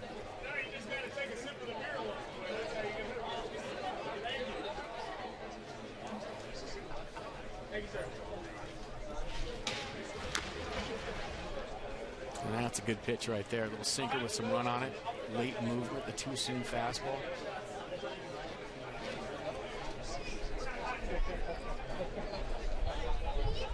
I know that Davey Johnson is a huge fan of Ryan Matthews. I mean, he didn't even know we were from the same hometown last year, went to the same junior college, and every time I would sit in Davey's office, the first thing he would say is, "Oh, I love that Matthews kid." That Matthews kid is not afraid. He pulls his hat down and goes right at guys, and I think, you know, when you're a bubble guy and you don't know if you're going to make the team or not, it goes without saying, if the manager's in your corner, that's a good thing. And a 2-2. Astros having some good at-bats here today. They've worked some walks.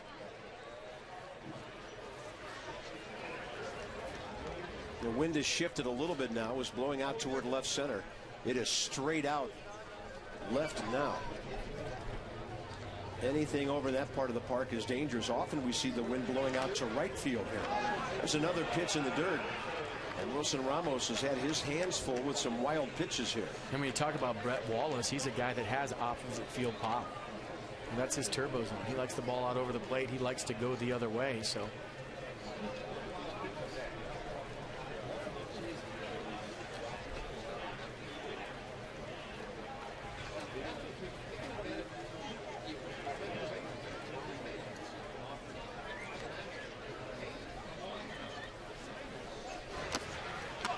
3-2, and that's a walk.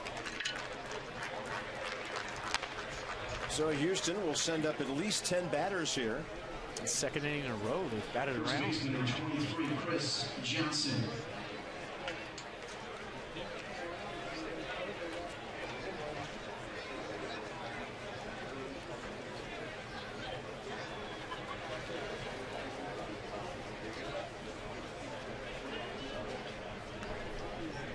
So a 9-1 game here. And that one is at the knees to Chris Johnson. Single to start off this inning opposite field. When I said I worked out with Ryan Matthews this year, I went one day, and that was enough. I couldn't walk the next day. He said, hey, come down and work out. So you saw him work out a lot. He just wanted me to see how hard he was working, so I said, yeah, I'll meet you there. I went there, did one workout. Halfway through, I quit, and the next day I couldn't walk. So he called me up, where were you today? I'm good, dude. I'm not trying to make a comeback. You go do your thing. Keep working hard. Good things happen to people that work hard. Another reminder that these guys are operating on a whole nother level. And you forget. You know, you used to do that as a player, and you're away from it for a while. Then you go to do it again, and your body's like, dude, I am not ready for this. We did this for about 15 years, remember? Well, I heard a conversation you were having in the clubhouse this morning about being an athlete, making a living at it, and as soon as something starts going wrong physically at a certain age, it's hard to stop it. It is. You get broke, and then once you're broke, you're broke.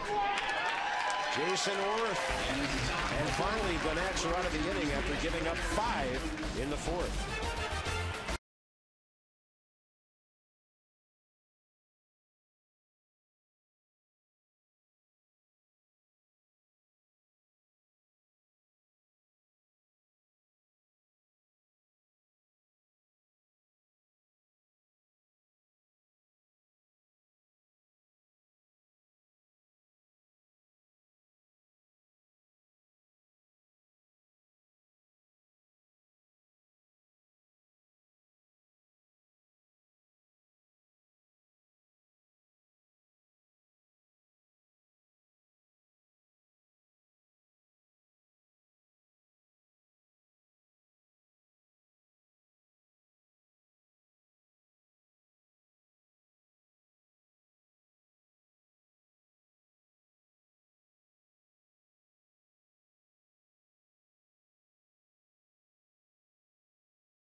Nine to 1 Houston. They've lifted some fly balls into that big-time breeze, and they're hammering the Nats here.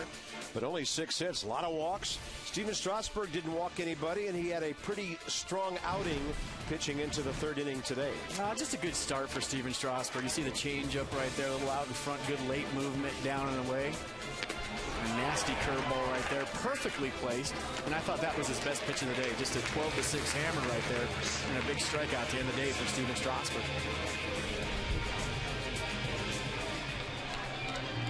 Mark DeRosa leads off, bottom of the 4th inning. Ramos and Michaels to follow. DeRosa originally drafted back in '96 in the 7th round by the Braves.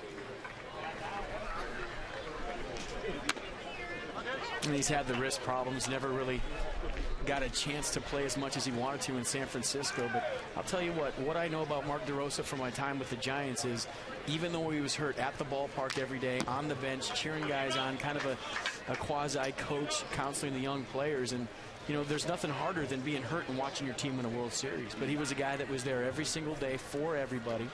You know, it was unfortunate that he couldn't contribute how he wanted to that ball club. But, you know, all smiles in the clubhouse today. Said, FP, I'm healthy for the first time in a long time. And I know, you know, that's what Mike Rizzo wants to hear. That's what Davey Johnson wants to hear. And I think this might be the sleeper sign of the offseason for the Washington Nationals. If this guy's healthy, he's as good a utility player as there is in baseball. Well, if you go down through the years, every club that has won a championship has somebody like this on their team. I mean, especially in the National League, the double switch. I mean, if you're not starting, you know you're going to get into the game. Just a matter of where. So you have all your gloves there, you're ready to go, and We talked to Davey Johnson a lot last year, and he wanted some pop off the bench. The pop isn't there for Mark DeRosa yet. I think that's the last thing to come with health. But the swing, how about the line drive still? The swing is definitely there. The second hit for DeRosa today. Base hit to left, back in the second. Oppo here. Pretty good swing. And you'll see this a lot from Mark DeRosa. Lets the ball get deep, goes the other way. You try to challenge him in, he'll drop the head. But you know, that's a very July swing, I should say, for Mark DeRosa. You talk about being locked in out of the gate. It's nice. Nice day, 2 for 2. Shut it down. Go run your sprints. Take the family to dinner. There's Mark Teahan. We'll run for him.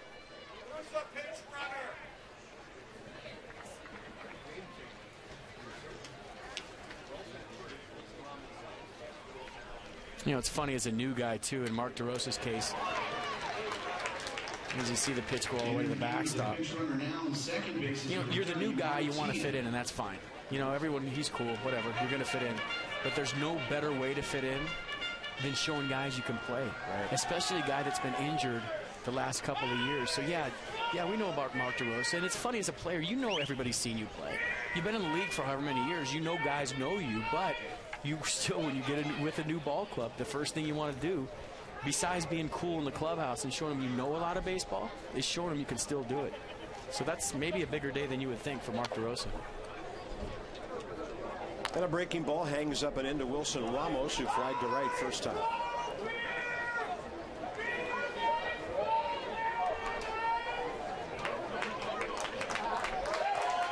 Nats only run back in the second on a Jason Michaels RBI single.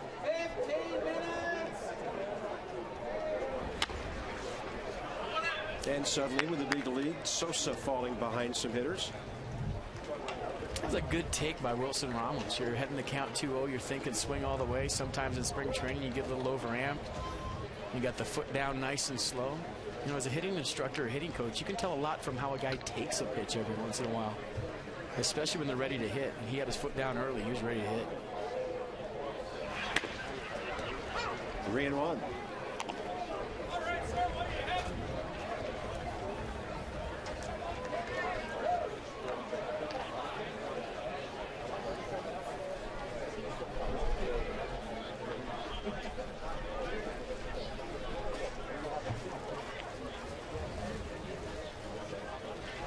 Ramos got a pitch up and in.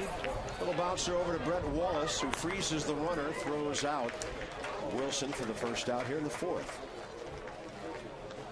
And bring up left fielder, number 12. Getting back to Wilson's winner, we talked about it earlier in the broadcast. We introduced him on defense. I'll tell you what, Bob, I've never had anything like that. I'm sure people listening out there watching today never had anything like that happen to anybody they know. But when you talk about what he went through this winter and following it and being helpless, and it's a guy that you've grown to really, really like, and you like him as a ball player, you like him as a person, and what he went through.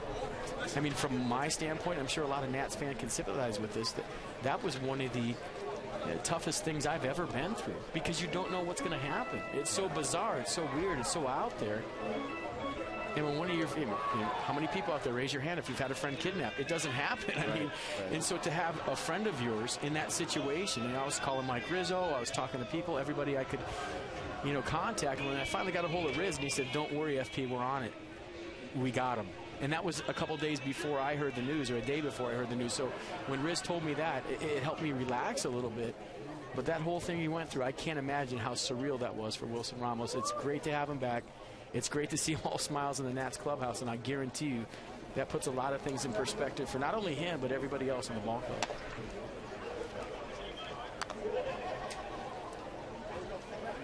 A world at times that is dangerous, and things happen you just never have even had cross your mind before. Teahan the leadoff at second, 1 out, 4th inning. Michaels the hitter. And high and tight, 2-0.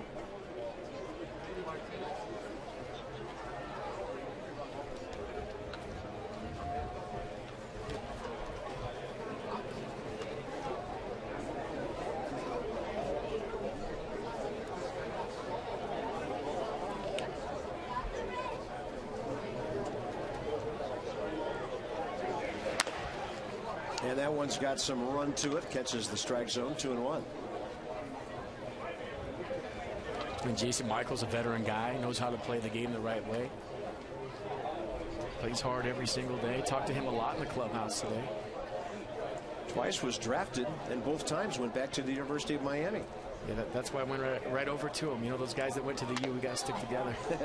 Drafted by Tampa Bay in '96, didn't sign. St. Louis in '97 did not sign. And finally, the Phillies in the 4th round in '98. He's made stops in Philly, Cleveland, and now for 4 years in Houston.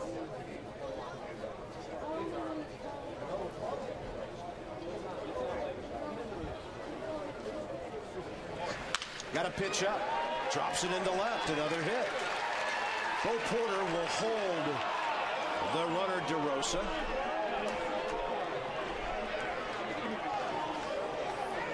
Obviously, the right move by Bo Porter when you're down by more than a handful of runs. Second hit of the day for Jason Michaels. And you know what guys are going to tell him in the dugout when he gets in? Save those for the season. 2 blue hits for Jason Michaels. And watch the turn at first base. This is what I'm talking about.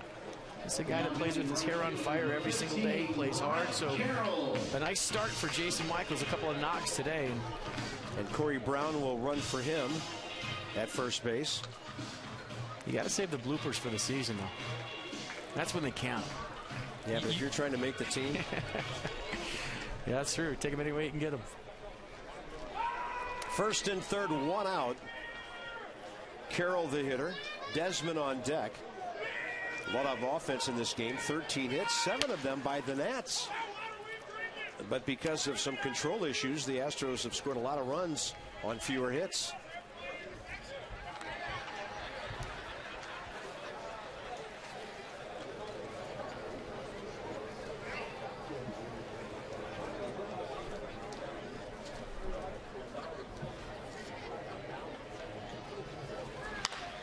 And he saw a breaking ball inside. He was turning.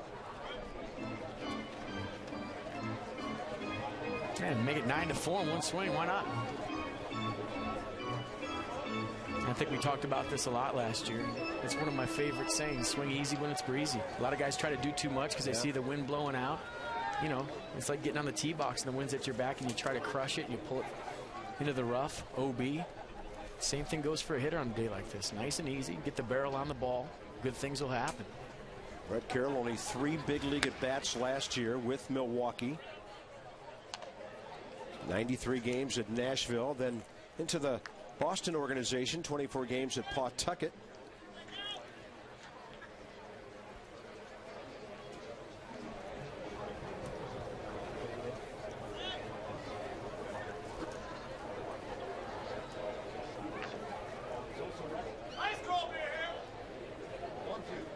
And a 1-2. That's a nasty breaking ball down and away for the strikeout. Sosa's first K in his 2 innings. It'll be up to Ian Desmond whether or not the Nats get on the board here. Now, pitchers aren't dumb. They know the wind is blowing out to left field. So what do? Make somebody beat you the other way. Throw the ball in the outer half of the plate. And minimize the damage. Good tight slider by Sosa right there.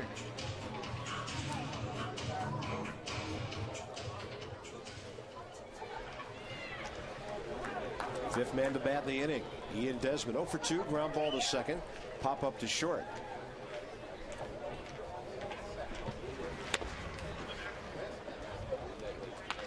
Ian made up his mind today before the game started that he was going to hack. And that's fine. That's another philosophy early in spring. Swing the bat early and often. Get the feel. Get the rhythm.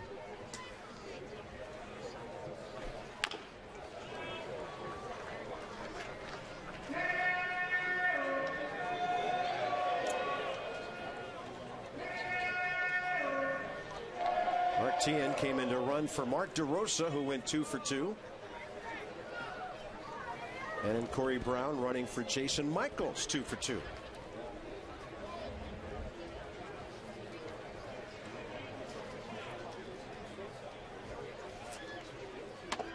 And Desmond on a pitch up and away, not able to reach it. Sosa comes on with 2 strikeouts after 2 hits. And into the 5th inning, the Nats are down by 8.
We're back for the top of the 5th inning. Houston Astros leading the Nationals 9-1, even though Washington has out-hit Houston 7-6. Last time we made contact with Matt Perk, he had just been signed.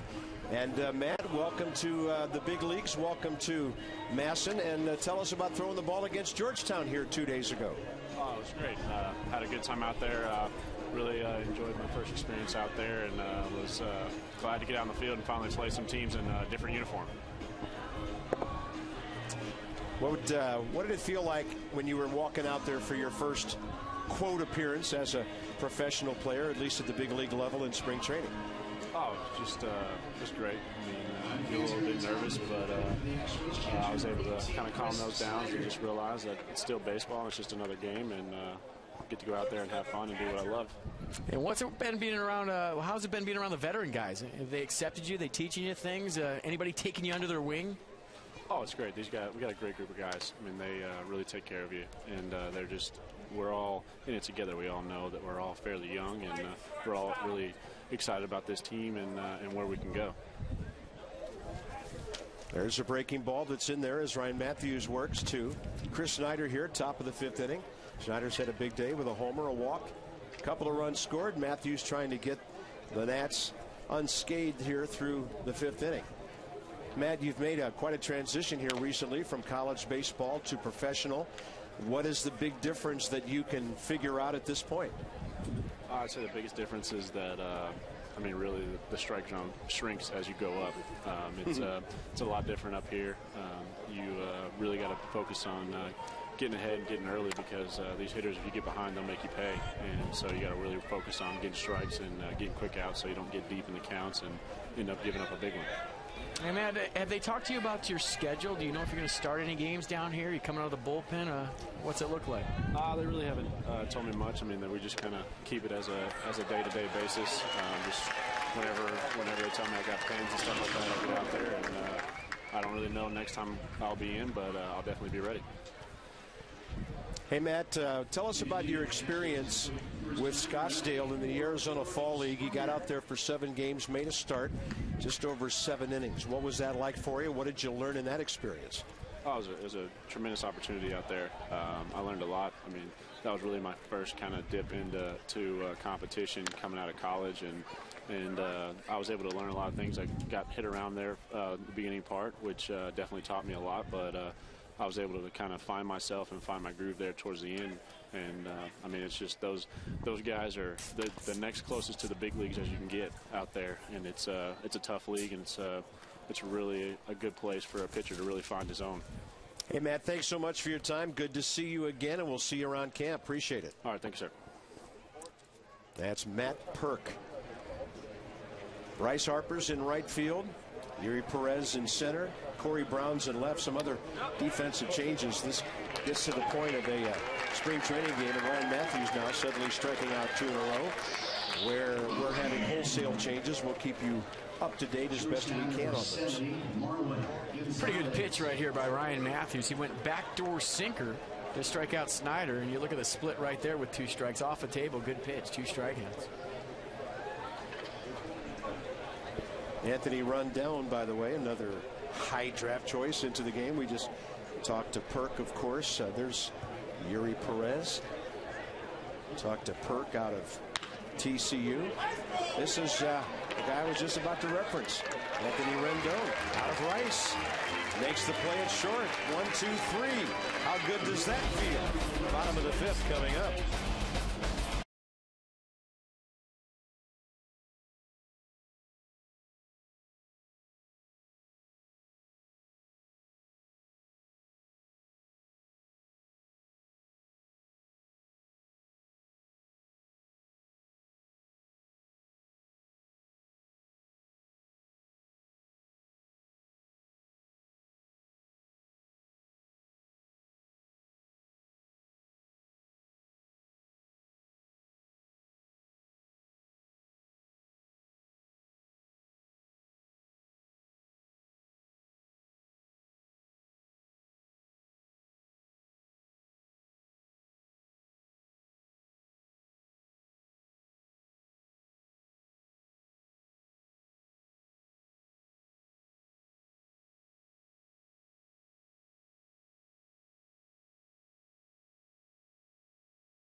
back to the bottom of the 5th inning here. Mass and HD, our coverage of Nationals baseball kicks off in 2012. Bottom of the 5th. And we'll bring the hitters to you as they come up because of all the changes that are being made. But it's, you know, this is the time of the year when we're talking about what might happen on opening day and beyond. And what do you think? If Bryce Harper doesn't make the team, this would happen. If he makes the team, obviously some things in the outfield change.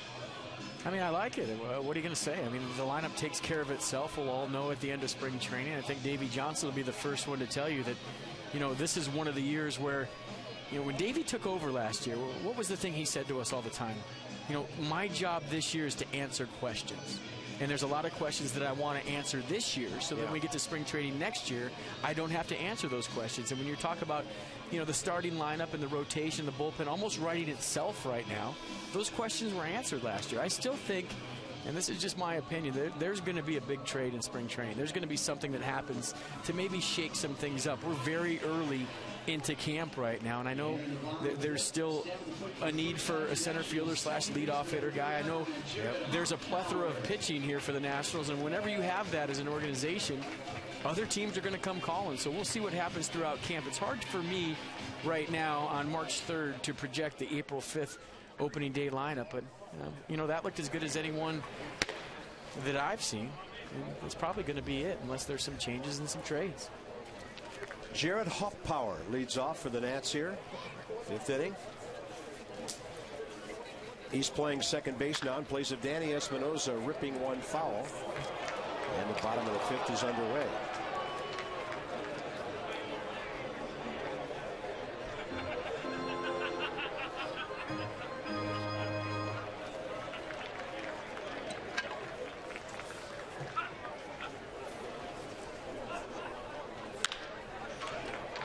And a bouncer out to short. Tricky hop. And the play made for the first out here. And we know that guy. That's Brian Bixler.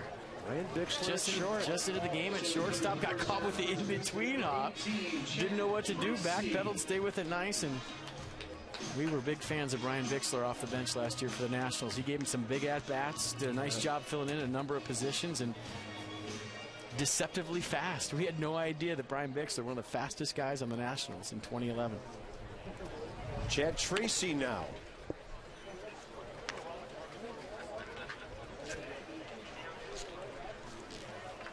And last Arizona season, Cubs. You see where he was last season with Hiroshima in the Japanese league. And a bouncing ball to the right side. That's a couple of quick outs here against the 3rd Houston pitcher, Paul Clemens, who takes over here in the 5th.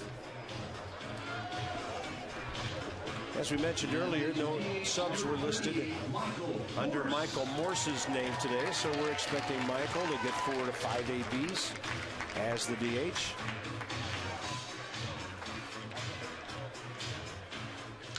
He has walked and scored a run, got the infield hit in the 3rd, right after FP had predicted he'd hit it 800 feet.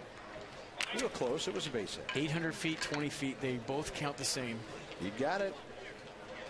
You got to save those for the season, though. The bloop singles like Michael's got, the swinging bunts. When the average counts, that's when you need those knocks.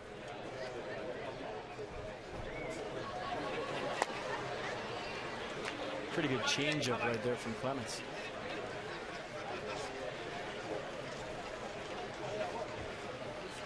Base is empty, 2 outs. See if Michael can get aboard here to get one of the most talked about young players in baseball, an AB here in the 5th. That's a big time curveball that's in there. 1 ball, 2 strikes. And that, of course, would be Bryce Harper, who's on deck. And just looking at Bryce physically from last year to this year, last year he looked like a high school kid in big league camp. This year he looks like a big leaguer in big league camp. Filled out nicely, grew about 1.5 inches. And that did not feel good. About a 55-foot curveball from Clemens. Just smoked him right in the grill. Check this out, right off the face mask.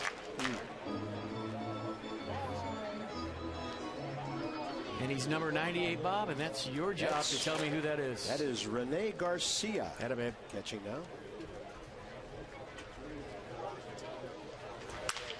Michael Morse got jammed by that.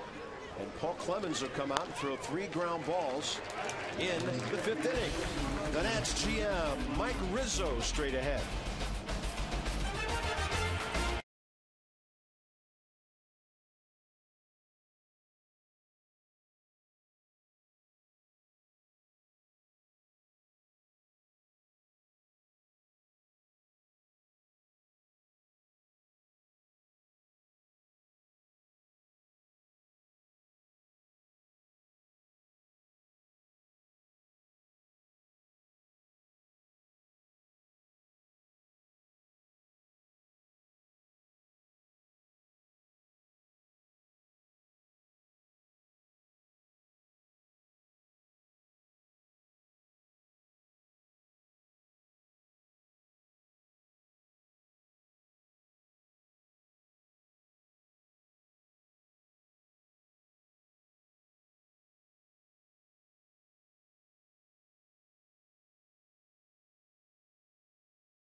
Tell me I wasn't big enough, not fast enough, not strong enough. There's no pressure on me, the pressure's on the pitcher.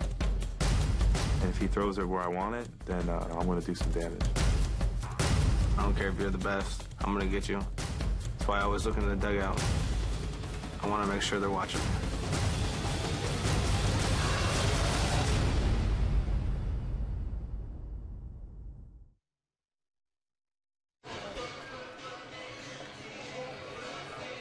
We welcome you back to the ballpark here in Viera, Space Coast Stadium. Bryce Harper will lead off in the bottom of the 6th. We'll look forward to that. And right now, Mike Rizzo joins us. Mike, great to see you. Happy New Year, and optimism is all over this place. Yeah, we feel good about ourselves. You know, we're coming into the season with a lot of our core players in place, a few additions via trade and free agency. So, yeah, there's an excitement in the camp, and guys are getting ready for opening day. It's nice to have that vibe in camp. What do you want to accomplish here? A lot of the positions are set. I think for you, this is, a luxury to know that you have 22, 23 spots already set. What do you want to accomplish down here before April 5th, opening day in Chicago? Well, as spring training, FP is all about, getting your innings in as a pitcher, strengthening your arm, stretching it out, and as a hitter, getting your at-bats and seeing pitches and just repetition. And, there's competition in a few positions, and, they're going to battle away at it. And, at the end of the day, you want to be fully prepared to answer the bell in Chicago. Brad Snyder leads off for the Astros here. Right-hander Jeff Fulcino. And a ball in the air to left. Every fly ball is an adventure in this ballpark this time of the year, and Corey Brown's there to haul it in. Hit it in the air to left. Are you kidding me? That looked like a pop-up to short. It carried all the way to the track. So we've been talking about a lot on the air today. You and I talked about it before the game. Everybody talking about Steven Strasburg and the innings limitation. Can you clear that up for us, or what are you guys going to do with Steven this season? Well, I think we've been consistent the whole time is that, there's going to be no constraints on Steven. Nifty play, by the way, there. There's going to be no constraints on Steven as far as how Davey's going to handle him. He's going to handle him like any other young starter during the season. There's no innings limits per game or pitch limits per game. Davey's going to use his best judgment on how to handle them, and then we're going to let him go on a regular rotation, get a rhythm, and then when I feel that he's had enough for the season, we're going to shut him down. Now that could be 160 innings, like it's been said before, but it could be 140, 170. We're going to just take that as it comes and see how he feels and how his arm is, and be of course we're going to be cautious with him. Are you going to go by what you see or what Steven Strasburg tells you? Well, it'll be by what I see, because I know what he's going to tell me. So. that's what I was getting at right It's certainly going to be what I see and how I feel he's doing, and like I said, we're going to err on the side of caution.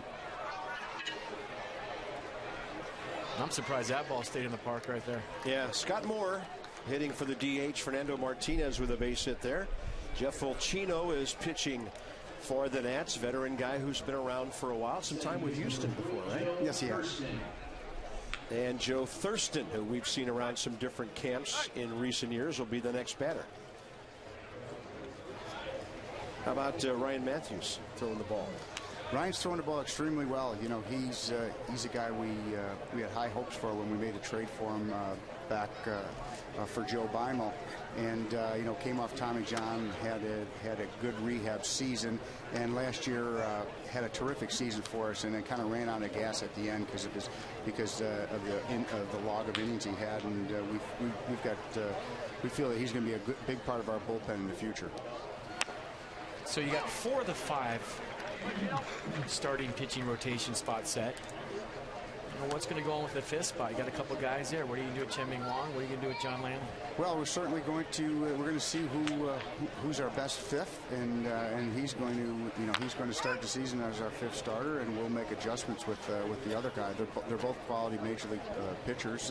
You know, Chen-Ming Wong is won 19 games in the big leagues a couple of years in a row, and John Lamb has been an opening day starter for us, and he was our winningest pitcher last year. So it's going to be a good battle for them, and you know, with players with options and you know, with other things, we're going to make it work, and you can never have too much depth and too many quality pitchers. Is health an issue at all with Chen-Ming Wong? No, Chen-Ming we are just being cautious with him, and he'll get an extra day when as a 5th starter when he needs one, if he needs one, and we're going to just handle him as any other starting pitcher. Chad Tracy handling things nicely over at first base. Mike Rizzo will stay with us to call the at-bat of Bryce Harper and hopefully some other actions.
Time for some popcorn and some treats here at the ballpark. 9-1 Astros. We go bottom of the 6th inning. Houston will bring in Lucas Harrell to pitch, but that's not the story. Right there is the story. Number 34, Bryce Harper, who will get his first at bat here today. Batting for, actually coming into the ball game in right field and batting in Jason Worth's spot. Mike, how much can you tell from what you've seen just outside the lines and everything? Because FP talked earlier about many of those intangibles that'll determine what kind of major leaguer this kid turns out to be. Well, he's going to be a terrific major leaguer. I'm pretty certain of that. It's, you know, our job is to make sure that we develop him at the right pace and kind of ensure his long-term viability as a big leaguer. He's coming to camp. He's bigger, faster, and stronger than he was a year ago when I saw him in camp here. You know, he's really I think matured a lot as a person, and is you know, really fitting quite nicely into the clubhouse.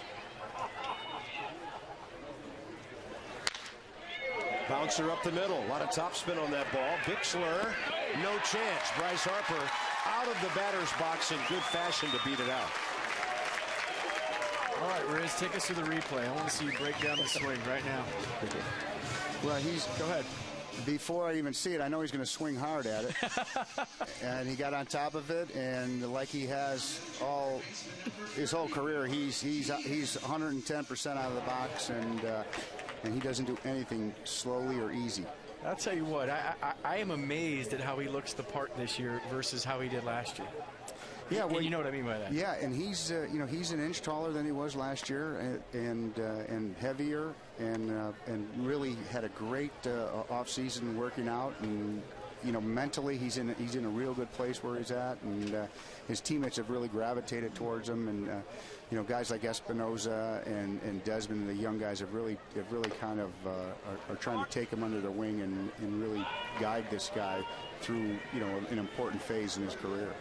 Is there a magic number that he has to hit? What are you looking for this guy at 19 years old to break camp with this club? The numbers have absolutely nothing to do with what we're going to, our decision is going to be. It's is he ready offensively, defensively, base running wise, mentally, emotionally ready for the rigors of major league life, and it's he's got the additional burden of Ryan Zimmerman can go 2 for 3, and he can go 0 for 3 in the big leagues, and all the reporters will be around him and not Ryan Zimmerman. So he's a guy that we see the physical skills. We really worked hard with him on his preparation and how to handle big league life, and it's he's going to be a big leaguer. It's not if, it's when. If he stays healthy, he's going to be a good big leaguer for a long time. And it's when is he going to start his career? And the answer to that is when we feel he's ready to take the next step in his progression and stay there and not have to go back to the minors. Well, I think you bring up a great point. It's probably a thing a lot of fans, including myself, didn't really think about when you're talking about handling it emotionally. Yeah, in a 19-year-old in a big league setting, off the field, on the field. But I never thought about, okay, you go 0 for 3, the other guy hits the home run, they're still going to talk to you every day. That can weigh on a guy having 10, 15 guys in your locker every single night after a game. It really is. The spotlight's on the kid. It's always been on him his whole career. He's handled it well throughout his lifetime, and he's going to have to do the same at this level. So we're excited about where he's at in his career, and we've got a lot of good young players that we're excited about. And he's at or near the top of the list. Mike, we saw him get down the line really well on that high bouncer up the middle. What about his speed? It's something that doesn't get talked about much. How do you look at him in that department? Right now, he's an above-average runner right now. He's not a burner, but he's an above-average runner. He runs great for his size and for his other skill set, because he's such a bat power potential guy. So he's a good runner. He'll steal your base now and then, and he'll certainly go first or third. 5-4-3 double play off the bat of Maldonado, the catcher. Mike, thanks for your time, and we'll look forward to seeing you here in the next couple of weeks. My pleasure, guys. Thanks. Mike Rizzo, that's Executive VP and General Manager, and we go to the 7th here in Vieira.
I've had people tell me I wasn't big enough, not fast enough, not strong enough.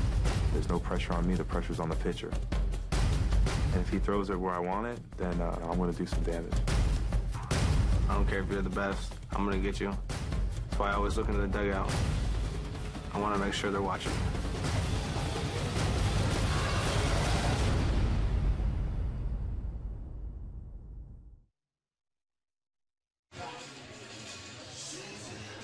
9-1 ball game. Houston on top. 7th inning coming up here. We'll see Brad Lidge in a moment. But first of all, we want to remind you, we run into this every time of the year, every year at this time of the year. We may experience a temporary disruption in our signal around 3:30 p.m. Eastern time. A solar outage, a phenomenon occurs when the sun crosses the equator, traces an arc that places it directly behind the broadcast satellite used for transmitting today's game. So there's some interference of the microwave frequencies and all that. FP is doing the calculations as we speak, and he tells us it'll occur sometime between 3:29 and 3:45 today. You lost me at satellite. I have no idea what you just said. By the way, the power has not been turned out on the sun. It's called an outage, but it's still up there. Thank goodness. I mean, do I have to take cover? Sunscreen? No, we're okay. We're okay. All right. You know, but we do run into that every year this time down here. Brad Lidge is the new pitcher. I think last year, didn't we have a satellite launch during one of our games? We did. From Cape Canaveral. That was very cool.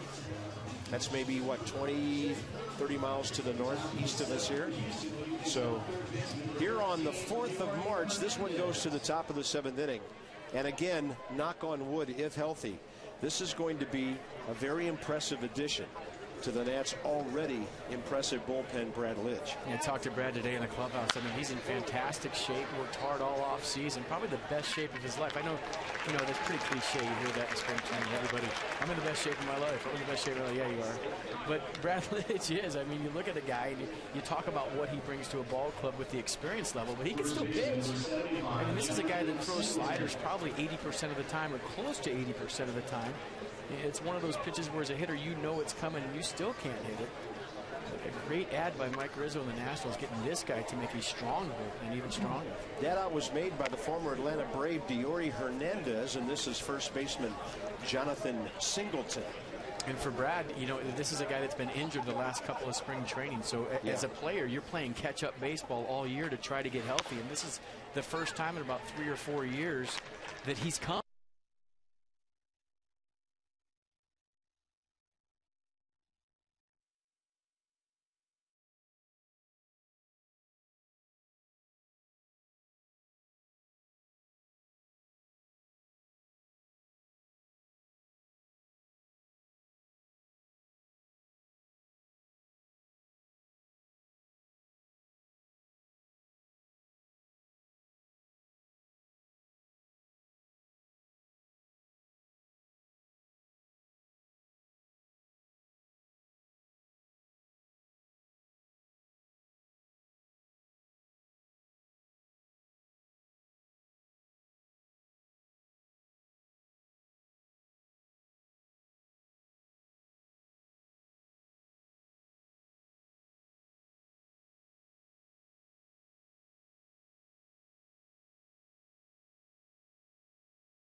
Yeah, they run down the hill and then they disappear behind the wall and back up they go. Kids having fun out there.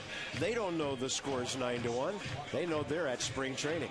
Hope you can come to the ballpark and join us. Season ticket holders and residents of D.C., Virginia, and Maryland will help us take back the park during a special pre-sale for tickets to all Nationals Phillies games this season. Go to nationals.com/ourpark for more information.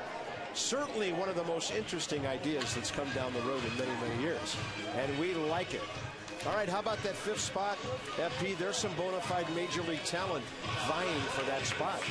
I mean, if I had the telestrator right now, I could just close my eyes and dartboard any one of those guys and be okay with it. Seriously, I mean, Ross Detweiler, how good did he do as a starter last year, throwing 95, 96 miles an hour, power lefty. John Lannon had a fantastic season. You see the ERA 3.70, and Chen Ming Wong at times last year showed us that turbo sinker that he was so successful with as a New York Yankee. So I don't think you can go wrong with any one of those guys. Corey Brown. How's that for a politically correct answer? Very nice. Pretty good, huh? It's an election year. You did well. Yeah, thanks. You feel strongly both ways, or in this case, all 3 ways. Now, I mean that. I would take any one of them as my 5th starter. Any single one of them. I think the key to the whole thing is you're taking guys who are suited for that end of the rotation. You're not trying to make somebody do something that maybe they're not capable of doing, and that's been the case a couple of times in years past, and it's a great spot for the ball club to be in. Well, I think when you're talking about having to make a tough decision with your 5th starter, and it's those 3 guys, it tells you about the other 4. Depth and talent. I loved it. The pickup of Edwin Jackson. We knew about Gio Gonzalez, and he was introduced, and all of a sudden, kind of almost, and I give Mike Rizzo a lot of credit, out of nowhere almost comes the Edwin Jackson deal. And I think a lot of fans were caught off guard by that in a very good way. And I think a lot of fans that haven't followed Edwin Jackson's career will be pleasantly surprised at what kind of pitcher he is and how mature he is. And I had no idea how young he was, Bob. He's been around the league so long. When Mike Rizzo introduced him, he said he's 27 years old. I thought he was 32, 33 years old. But just another power arm for that rotation. 97, 98 mile an hour fastball. Yuri Perez will be next. Good looking swing there from Corey Brown, who came on to pinch run back in the 4th. He has a knock. And here's Yuri Perez from the Dominican. Young man who's only 21 years of age. He had 283 at Potomac last year in 119 games. But here's the number that jumps out at you. 45 stolen bases. You're talking about an outfielder who can fly.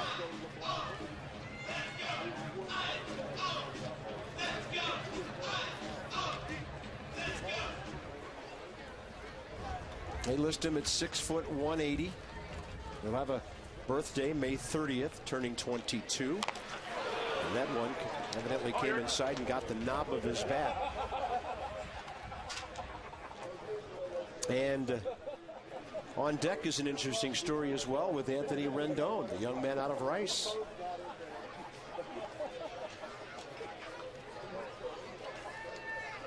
There's a couple of stats we'll talk about when he comes up about what kind of hitter he is. Striking out nearly 1/3 of the time that he walked. Now that's a rare thing these days indeed for any young hitter. Usually guys walk about 1/3 or 1/4 or 1/5 as many times as they strike out. Well, that tells me the opposite. Yeah, excuse me, Bob. That tells me a couple of things. One, strike zone knowledge, strike recognition, pitch selection, and that he's got great hand-eye coordination. He puts the ball in play a lot. That stat can be a little misleading at times, though, as long as there's walks to go with it. Yeah, right. Because Vladimir Guerrero doesn't strike out at all, but he swings at the first pitch every single time. Everybody says, Vladdy's a tough guy to strike out. Well, I don't think he's seen a 2-strike count his whole career. So, we'll see right here. I'm excited about this at-bat. This will be... Yeah, and he's only 21. He'll have a birthday June 6th. First rounder by the Nats. 327 at Rice last year. 6 homers and 37 RBIs. It looks like Brad Mills may be coming out to make some kind of There's a check on the catcher here. No move to be made. Yeah, Rene Garcia got hit on the backswing right there. You know Brad Mills better than any of us. What kind of guy is he?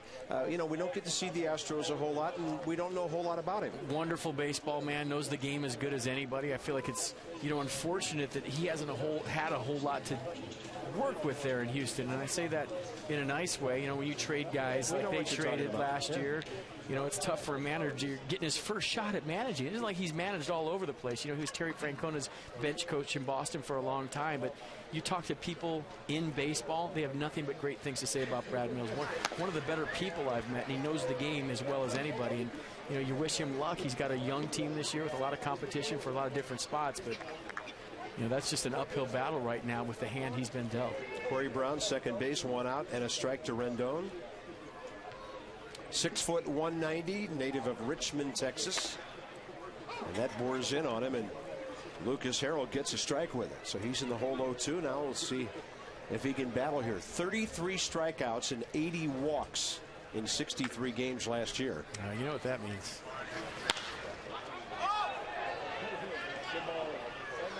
He's going to have to learn to run that ball out right there. That ball was almost fair, and he stood in the batter's the wind box. blowing. Yep. A rookie in camp, your first at bat.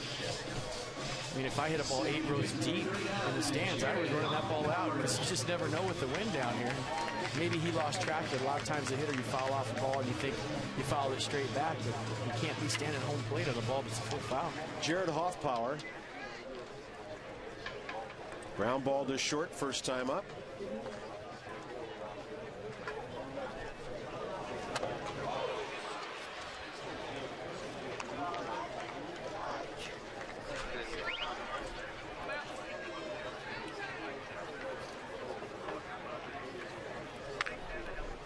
I would imagine somebody who's been around for a while will pull him aside in the dugout and say, hey, man, we run those out. That's how the Nationals play. Well, in his defense, I've done it before where you kind of keep your head down long in the strike zone. You feel like you fouled it back. But, if you find the baseball, or what you do as a hitter is you roll your head to the defense. And if you see guys moving, you know the ball's in play. But I'm pretty sure he lost that baseball. 2-0 to Hoffpower.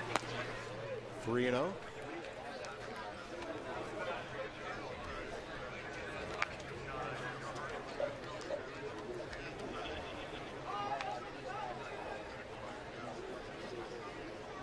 Nats have collected 9 hits today, 2 more than Houston, but the Astros have nearly all the runs. 2 on 2 out now as Hoffpower ducks back from a high tight fastball. That'll get Chad Tracy to the plate. There's a guy who's a professional ball player, been around for a while. This copyrighted telecast presented by authority of the Washington Nationals and may not be reproduced or retransmitted in any form, and the accounts and descriptions of this game may not be disseminated without the expressed written consent of the Washington Nationals. You talk about a 9-1 baseball game, bottom of the 7th inning, but for Chad Tracy, you're trying to make the team. This is Game 7 of the World Series. Every at-bat is being analyzed. You got a general manager sitting in the front row, the owner sitting in the front row, Davey Johnson watching. And when you're trying to make a ball club, these at-bats late in the game, they count. This is how you make a team. Now, I've been in that position before. I've been a bubble guy to where you get a minor league invite to camp. You don't have a major league contract, and you have to do everything in your ability to show the people that you belong. So these little at-bats right here might not seem a lot to people watching, but for Chad Tracy, that was a big number. And that was a hard hit ball that got under the second baseman. The Nats are on the board, and Chad Tracy has himself an RBI hit. He hit 47 home runs over a 2-year period for Arizona back in 05-06. And a veteran guy looking for a ball down the zone, and that's a quick bat, folks. You see how short that swing was? Barreled directly to the baseball, squared it up, got himself a knock and an RBI. Nice job. Michael Morse got 3 at-bats today, and Tyler Moore will be the hitter now. And Tyler Moore's got some pop. Brandon, Mississippi guy, 270 with 31 home runs, 90 RBIs at AA Harrisburg last year. Tyler Moore's got some pop. You got that right.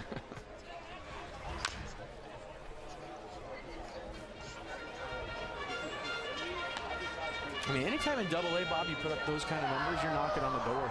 Yeah. I mean, yeah, it's Double-A, you're 2 steps away, but I've seen guys make the jump from Double-A to the big leagues before. You got to put up sick numbers, and when you talk about 30 and almost 100 in a pretty competitive Eastern League, you know, everybody's raving about this guy's bat speed, the power that he has, and he's a guy that may help this ball club this year sometime. Well, you mentioned what Davey likes coming off his bench. If it's not an everyday guy. Harper on deck, by the way, if this continues. Love to see more get aboard here and give Bryce a chance with some RBI opportunities sitting out there. That's a busted bat, and it'll fall to the shortstop, Bixler.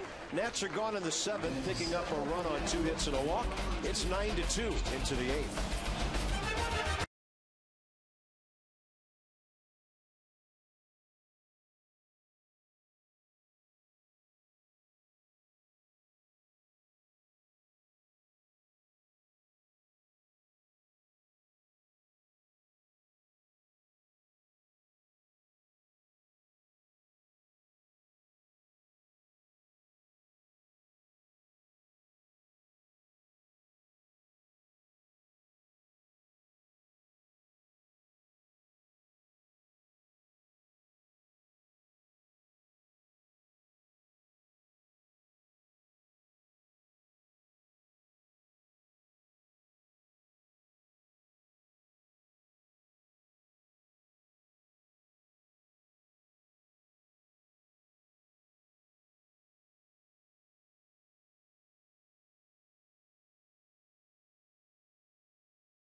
RBI, a couple of hits for the Nats. Jason Michaels today. Mark DeRosa had a good day as well. So some of the new guys getting it done.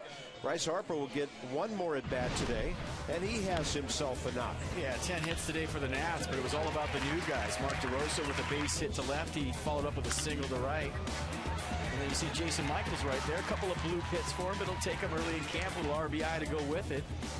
And then the young guy, Bryce Harper, he comes up, a little chopper up the middle. He shows off the wheels. How about that? A little infield single. You can see that from Bryce Harper. And Chad Tracy off the bench, squared up a ball to right field, getting himself an RBI too. So nice job by the new guys today, throwing the lumber around. Yep. Tyler Clippard, storybook season. Look at the ERA. Now, you must note on that save, to me, that's always a misleading number because a scratch run given up in the 6th or 7th or the 8th inning of a game can be classified later as a blown save when that's really not even his role. But that's the only number where he doesn't come up with just like an A+ in every single category. George Springer, the hitter, against Tyler Clippard.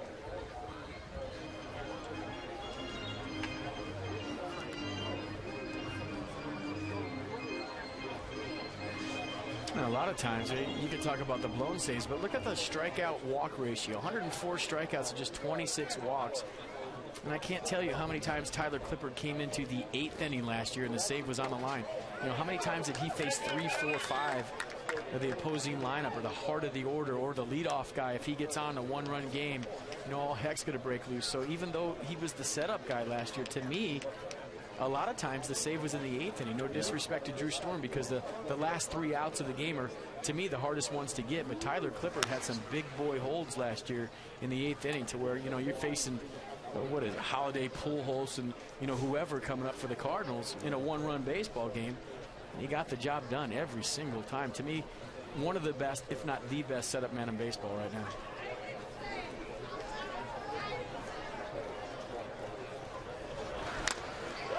And he can use the fastball upstairs to blow it by people just in case they gear down a little bit for that changeup. because you know it's in the back of their mind. Well, the high fastball is his pitch. It's his out pitch with 2 strikes. Everybody talks about the Clipper changeup. And I think a lot of times last year we saw late and how he adjusted as a pitcher, trying to drop that first pitch curveball in for a strike to get ahead in the count. But anytime Tyler Clippard needed a strikeout, I think he'd go to that high fastball. Elevate the fastball. Something about his motion, something about his release point is very deceptive. It gets on you. It looks like it's going to come down, but it stays up in the zone, and it's a swing-through pitch. Brian Bixler getting a B now.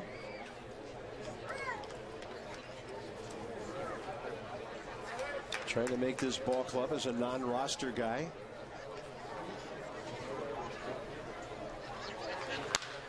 That ball's well hit, tailing away from the right fielder. And Harper gets a piece of it, knocks it down. Bixler, great speed. He'll be at third base easily. Bryce Harper, a great effort, got leather on the ball. A good read here. I'm watching first step quickness, and he was on that baseball early. Brian Bixler with a swing that we saw last year. He likes to go the other way. Check out the effort from Harper. Nice job. Just ticked off the end of his glove. There's no doubt about it. This guy plays the game hard, and I was impressed with the throw. Did you see the throw to the cutoff man? Yeah. Well, one of those 5 tools. Third base Bixler, 1 out for outfielder Brad Snyder.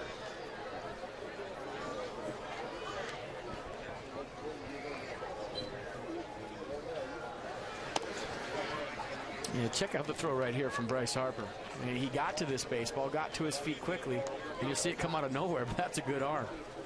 And with 1 out right now and the speed of Brian Bixler at third base, I would love to see a short fly ball to right field. Okay, I correct myself. Now we've had a missile launch this year as well. Give me a fly ball to right, please, right here. I want to see the arm. And Clippard leaves the changeup upstairs. 2 balls, no strikes to Brad Snyder. By the way, Harper will be in the lineup tomorrow night when the Nats play the Mets. They usually post the lineups a day ahead of time. Roger Bernardina, Steve Lombardozzi, Rick Ankiel, Harper, Jesus Flores will be in that lineup.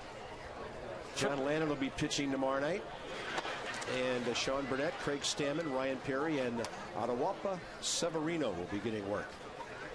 Davey obviously didn't know we were on TV today. He put Bryce Harper in there today. Hey, I've never seen that before, by the way. Tomorrow's lineup posted, even in spring training. Yeah. I've never seen that. Davey had the lineup for tomorrow night against the Mets, had the lineup for today right next to each other. And you talk about preparation and trying to make a ball club. If you're one of those guys that's on a bubble, what a great opportunity to know that you might be in the lineup the next day. I mean, that gives you a chance to prepare mentally, physically, with your day's routine the day before. And they say Davey Johnson's a player's manager. I played for him in 2001, and he is. Anytime you know the lineup the next day, it's a great advantage. And Clippard leaves one up high. 2 on, 1 out. So J.D. Martinez started the day as the left fielder. Justin Ruggiano will replace him.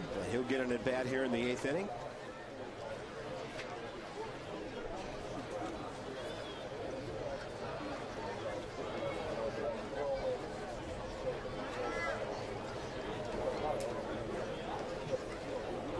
Big, strong kid from the state capital of Texas.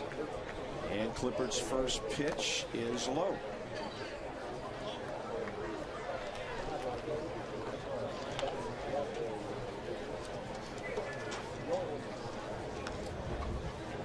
So he's from San Antonio? No, that would be Austin. Now, you're from Sacramento. That's a capital city. You should know this stuff. Come on. I'm joking. I know the capital of Texas.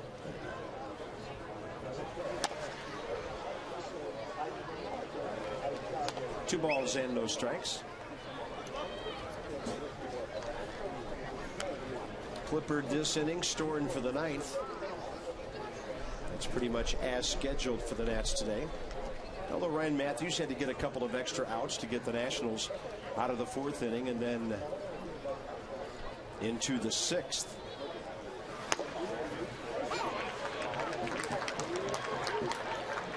And if you're just joining the broadcast late, we've been talking about a little bit early on, that radar gun behind home plate's a little bit off. So if Tyler Clippard is throwing 88. To me, that's 94, 95. So it's about 7 miles an hour off, I would say, on the fastball consistently today. And like we've been joking about all day, it's spring training for the radar gun, too. Yeah.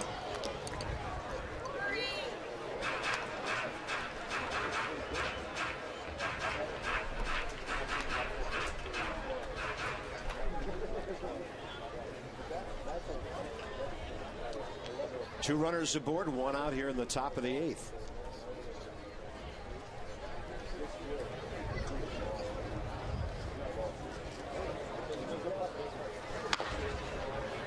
And right now, Tyler struggling with location, 3-2.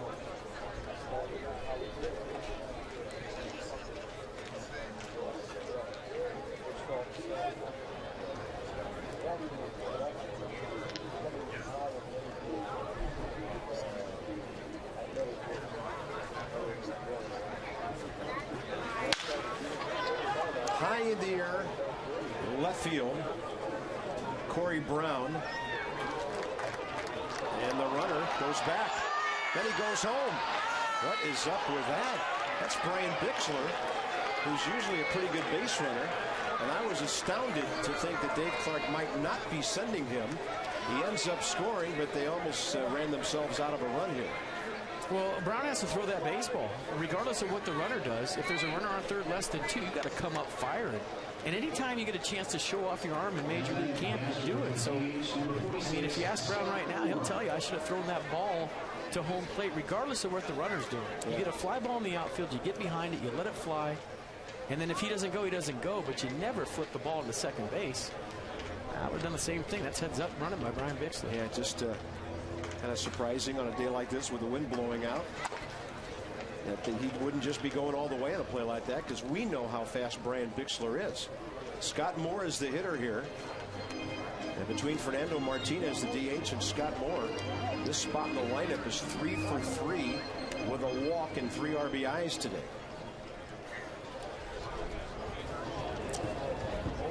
We are told now that we are beyond the situation where the sun passes behind our satellite, and that is used for transmitting the baseball games, kind of like a mini eclipse that takes place. So the solar outage is no longer an issue, and we thank those of you who were affected for bearing with us here, and should be clear sailing the rest of the way.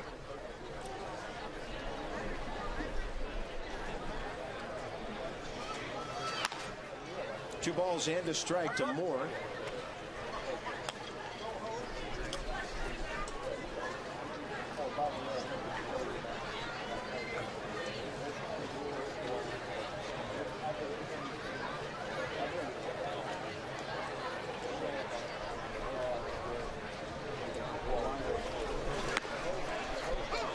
A good changeup right there from Tyler Clippard. Gets him back even 2-2. And check out the late movement on this. We all know about the differential in speed, but see that little sink to it? He got inside of that one. Good arm speed. 104 strikeouts to only 26 walks last year. 104 Ks in 88 innings. It's a lot of innings, 72 games.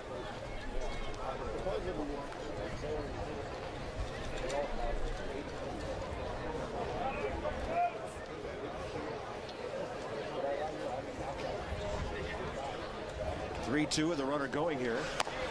Clippard misses low. That's his second walk of the inning.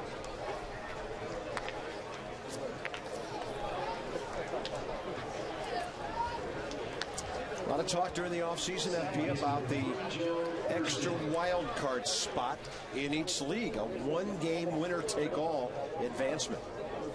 Not a fan. I got to admit, you know, I think baseball is a game about the long haul. It's what you do over the course of a season. In baseball, it forever has been about series. You hear guys in the dugout say, win 2 out of 3. Let's win a series 3 out of 4. You get to the postseason, it's win 3 out of 5, 4 out of 7. And baseball, to me, is about the long haul. It's about you know, what you do over a 6-month span, and you can't put baseball in a microwave oven. You can't have a one-game playoff. I think it's unfair. And the reason I say this, Bob, is in 2001 with the Oakland A's, we were the wild card team. We won 102 games. The team we'd have played right then, that year, if this format was in place, was the Minnesota Twins. They won 85 games. And I don't think it's fair for a team that's won however many games more than the other team to have a chance to get in the postseason. And to me, you're trying to replicate what happened in game 162 last year. And that happened naturally. You can't fabricate that. You can't do that in one game. Now, all that being said, I might change my opinion if the Nats are the 5 seed this year. But just as a baseball purist and a traditionalist, I don't like it one bit. Well said. Had that been in effect last year, the Atlanta Braves and the Boston Red Sox would have backed themselves into the playoffs. They both would have made it. Good point. And did they deserve to the way they played in September? A lot of people feel they got what they deserved last year. Baseball's about what you do over 6 months. It's about winning series. It's not about one game. Anybody can beat anybody in one game. You take the worst team in the league, they can beat the best team on a given day.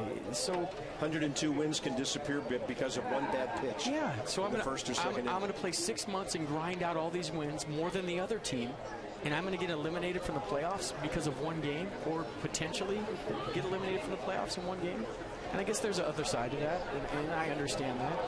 To where if you're the team with 85 wins and you beat the team with 102 wins, you're going crazy. But are you really going to advance in the playoffs that far with 85 wins? I just hope we never become the NHL or the NBA where mediocrity gets rewarded. Well, it is this year. Top of the 8th inning is over. Bryce Harper has a base hit. He'll lead off the bottom of the 8th. He has 2 knocks here in Florida so far.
To the bottom of the 8th here at Space Coast Stadium, Viera, Florida. Bob Carpenter, FP Santangelo on Masson HD, and the Nats giving up 4 in the 3rd, 5 in the 4th, down 9-2 at this point. Single game tickets on sale March 8th. So 4 days from now, starting at just $10, you can ignite your natitude. Go to nationals.com/tickets and check it out for 2012. New pitcher, Fernando Rodriguez for the Astros. And Bryce Harper hit the ball hard last time. High chopper, a lot of top spin on it. Beat out the throw of Brian Bixler from an up-the-middle position. So 1 for 3 last night. Yesterday, I should say. 1 for 1 today. Hitting 500 in camp.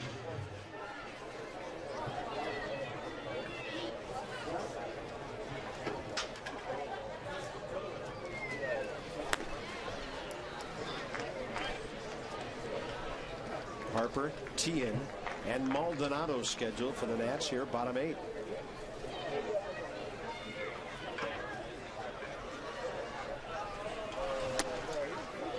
I'm just watching his approach. We only saw a couple games last year, so didn't get to see him play a lot, but a lot more quiet at the plate. Doesn't have the hands going back with the big leg kick jumping out. Kind of got rid of the leg kick. The foot's close to the ground. Very compact stance and approach for Bryce Harper. I like it. Got the old-fashioned stirrups on. It's pulled up high. He looks like a first-rounder from 1968.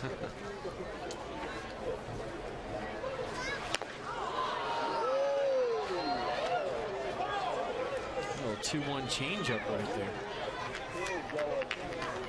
The old school stirrups too. I love it. Yeah.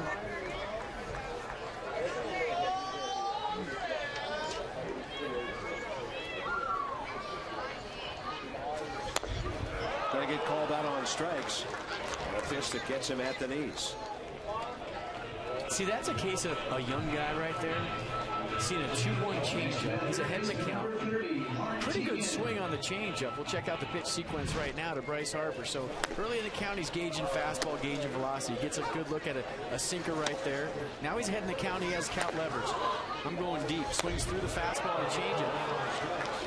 He swings through the changeup because he's looking for a fastball, excuse me. And then you see the fastball right there. And what a lot of young hitters will do, and I did it myself, so I know by experience, is you swing at a changeup and then you sit on it because you're thinking, oh God, I look bad on that pitch. He's going to throw it again. So what happened right there is he got locked up on a 2-strike fastball because in his head he's thinking he's going to repeat that pitch. He's going to throw me another changeup. He has to because I missed that one, and he took a fastball right down the middle. Fernando Rodriguez, good-looking pitcher. 47 games for the Astros last year with a 3.96 ERA. I talked to some of their guys this morning. There's a lot of concern about their pitching staff as soon as they get into the American League, playing 81 times at the Pinball Palace called Minute Maid Park. You bring Mr. Pujols and Ichiro, Josh Hamilton, some of those guys in there on a regular basis, you better have a really good pitching staff. Ground ball right side, handled by Singleton, 2 outs. Well, anytime you put an extra hitter in the lineup in a small ballpark, I mean, and that's one of the things they said. They said, Brad Mills, we have a manager, he'll bunt with our number 6 hitter. He said, then the Rangers come in with Moreland, who bats 9th, and he can hit the ball in the upper deck. He said, we're talking about different kind of ball clubs here, and there's a lot of concern about that. Here's Maldonado. Hit into a 5-4-3 double play, his first time back in the 6th.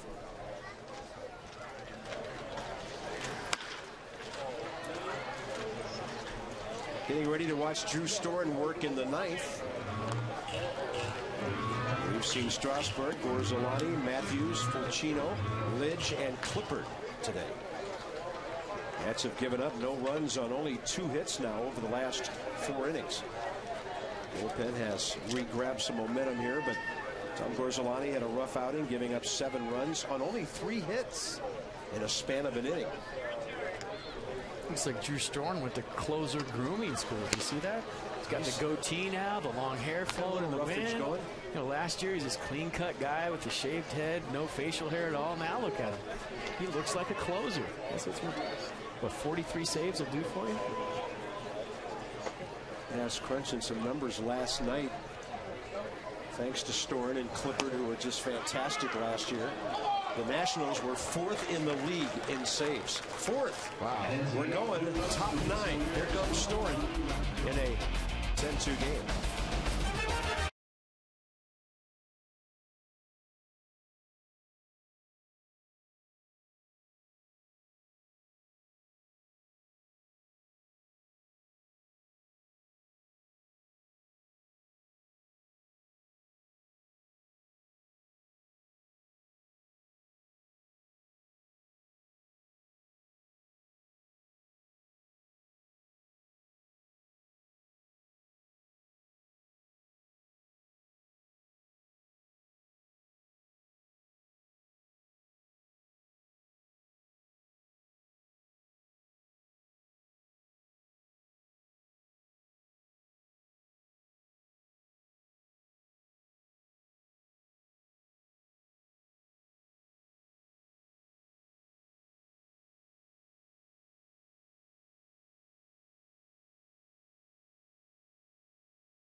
Looking back on last year and looking ahead to great things this year, and right in the middle of all of it will be the Nats setup man, Tyler Clippard.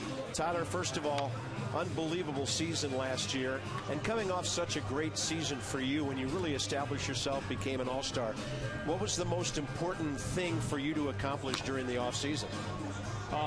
Well, just to get my body ready for the workload that I know is to come this year in 2012, and not really rest on my laurels, and you know, looking in the past of what I did and kind of moving forward to this year and progressing. You know, obviously we got a good team this year, so we all want to do well. And speaking of this year and progressing, what's your game plan? Say today when you go out there, I mean, you're an established guy. Everybody knows what you can do. Is there something that you want to work on today and that you're going to progress to by April 5th, opening day? Well, the first outings are always interesting. You know, getting those live game situations, those hitters in the batter's box, and the adrenaline going is always it almost seems brand new every year. So the first outings, you're just trying to kind of get a feel for things again. Throw all your pitches, different counts, and give these hitters a little off balance and see what you're working with right away. Is it harder in spring training for your approach in the sense that, you know, you and Drew come in to save the day in the 8th and 9th inning during a real game? I mean, how to pump yourself up for a spring training game? I mean, you know, you're in a game, it's 10-2. I mean, what's your approach in that sense? Well, you know, the competitive juices are always flowing with anyone, I think, out here. We're all competitors, so you know, getting up for any game, especially in these new situations as far as, you know, new year. You know, haven't done it in 4 or 5 months since last year, so it's not that hard right away. I think, you know, when the spring training wears on and you're getting ready for the season, you're anxious and maybe you gotta get up for those games, but right now it's not a problem. And last year, Tyler, the bullpen, fantastic. Probably the strong point of the ball club.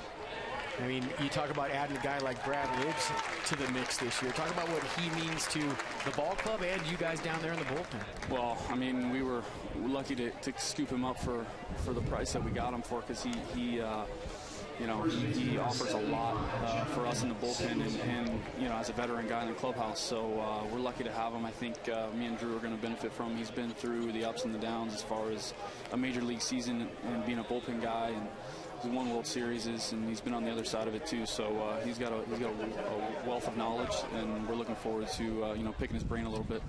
Tyler, we never get a chance to talk to you while your buddy is actually out on the mound working. So tell us what makes Drew Storen tick, and what makes him so successful at such a young age like he's been? Well, I mean, it's very impressive. I think right away, as soon as he stepped foot in a, you know, put the professional uniform on, he carried himself like a pro, and I think that's very important. You don't see that for a lot of young guys, and as soon as he got drafted, you know, he was a closer right away out of college, so he got to do that then, and he's jumped into the big league role with no problems, and it's very impressive to watch. You know, he's just a competitive guy, one of the most competitive guys I've ever been around, and you know, I enjoy competing with him on a daily basis. Now, I got a question for you. Did he go to closer grooming school this offseason? Because last year, Tyler, we've been talking about it. Clean-cut guy, shaved head, short hair. You know, I get here today and I check it out. He's got the long locks flowing. He's got the goatee. So is this, you know, is there such a thing as a closer grooming school where he had to look the part this year? I think so, man. I might need to check that school out, because you know, we're both trying to grow the hair out, but he's obviously doing a way better job than I am at it. But no, yeah, he's got that show look going, as he likes to call it. Hey, Tyler, we like you just the way you are, man. I appreciate it, guys. Hey, thanks for your time, buddy. Talk to you soon. All right, sounds good. Thanks, guys. Tyler Clippard, all-star. One of the top, 3 or 4 setup guys in all of baseball last year? Who was any better than him? Yeah, I don't know. I mean, we were lucky enough to see him play every day. By the way, this is a kid hitting by the name of Delino DeShields. And yes, they are related. D.D. Jr. And his dad was quite a ball player. Pop, they called him. Speed. I could slap the ball around. Delino DeShields. Maybe part of the greatest trade in Expos history. To the Dodgers for some guy named Pedro Martinez. How about that? Some high gas there from Storen. Former teammate of mine. I'm feeling very old all of a sudden. Bob Jr. We're going to get worse. Great guy. Played the game the right way. Approached it the right way. Wonderful human being. Great teammate. Drew Storen looking for a very effective 9th inning here. Nats will have Brown, Perez, and Rendon due up bottom of the 9th in a 10-2 game. Right now it's all about getting work done, and that's what the bullpen's doing. They're trying to close this game out with 5 innings of scoreless relief. It's spring training, so we're getting in shape for the regular season. Are you going to drop a killer slider on me here? I've been waiting for some jammage. Have you been practicing your killer slider call for Drew Storen? 2-2. Killer fastball. That'll work. All right, for now. Hey, we got 4 more games down here. Bottom of the 9th coming up. The Astros lead 10-2. How about the work of Matthews, Lidge, Clippard, and Storen here today?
Heading to the bottom of the 9th here in Vieira. Astros lead by a score of 10-2. Nats have out-hit them, and they have pitched exceptionally well out of the bullpen lately. Notable dates in the 2012 season will open at Wrigley. The Reds come in for a 4-game series the following week.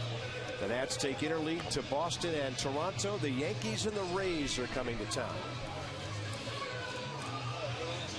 I'm pumped because we're in Chicago for 5 days. We get there on the 3rd. We leave on the 8th. It's my 2nd favorite city in the whole world. So, well, we go from second city to first city, Chicago to New York on that first trip.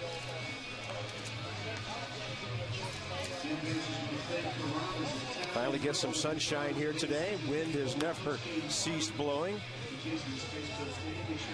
And a crowd of 3,363 on hand today. Nats will play the Mets tomorrow night behind John Lannon. Corey Braun will lead off, bottom of the 9th.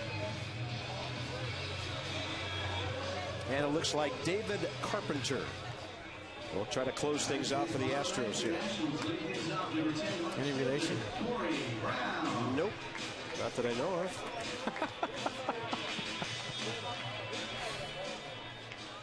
I think you made a good point, Bob, as we were going to break right there. Yeah, the score is 10-2, but the way the bullpen is pitched, I mean, minus Tom Gorzelani, who didn't have the kind of start he would want to have, but you heard Tyler Clippard explain it, I think, wonderfully. You know, first time you're facing batters in the batter's box, you kind of get the adrenaline going for your first game. You're feeling for things. And Tom Gorzelani will be there, trust me, by April 5th. I mean, we're not worried about that, but the way Matthews and Tyler Clippard and Brad Lidge and Drew Storen pitched, I mean, that's something that you can hang your hat on from today's game. Wonderful job by those guys. Well, and from FP and I, personally, to all of you friends of ours back in the D.C. area, Maryland, Virginia, we just thank you for being with us today. Sorry the results not a little better.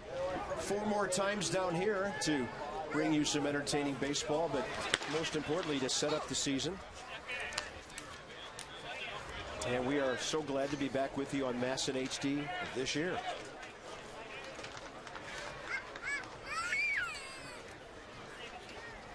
And by the way, those other young guys, Johnny Holiday and Ray Knight, will be back in the studio. Nice swing by Yuri Perez. Good-looking young player. He can really fly. Probably not going to turn him loose in a 10-2 game, but if it was 3-2, we might see him do some things with the legs here in the 9th inning. When you talk about the Nationals minor league system and what a great job they're doing of raising these kids to play the game the right way and teach them about winning at the highest level. Just watching little things like the way Perez made his turn at first base. He was thinking 2 right out of the batter's box. And teaching these guys to play the game the right way, play hard. And every time we get a look at the young guys, it's fun to watch. Another at bat for Anthony Rendon. Our next telecast a week from Tuesday. The Tigers will be here. Then 2 days later for a day game, the Yankees. That was a pretty good swing right there by Rendon. I mean, all over that pitch, just a little late. But how smooth is this swing? Let's check it out one more time. Foot down early. That's a pretty swing. Wow.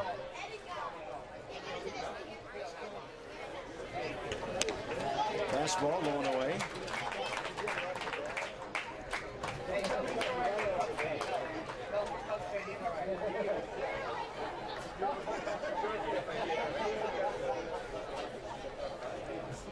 Nats with 11 hits today. They had only a couple yesterday, so they've swung the bats pretty well. In the air right field and covered by the diving Brian Snyder. 2 outs. And that's a ball that started about 5 feet foul, came all the way back fair. Anthony Rendon doing a nice job this time of hustling down the line. Check out the play by Snyder. Laying out with a little red gym here early in spring training. Nice job, great effort, fantastic play. You're going to see that one again tonight something. Jared Hoffpower will be the hitter now. He's had a couple of ABs today, grounding to short and walking. Ball game's going to check in just over the 3-hour mark here.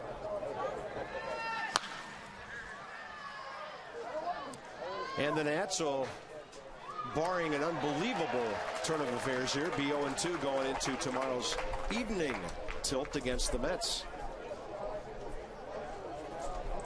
Never cared about my record in spring training, ever. Very overrated. There's times when you come out of a game and you come back to the clubhouse the next day, you come out in the 5th inning. And the first thing you say when you walk in the clubhouse is, did we win yesterday? Because, you know, you go work out in the weight room, you're doing your work underneath the tunnel, you don't see how the game ended up. A lot of times you're back in your apartment before the game's even over if you're a starter and you come out early. So you'll hear that all the time in a major league clubhouse. The next morning when you walk in, hey, did we win yesterday? So that's how much wins and losses to me count in spring training.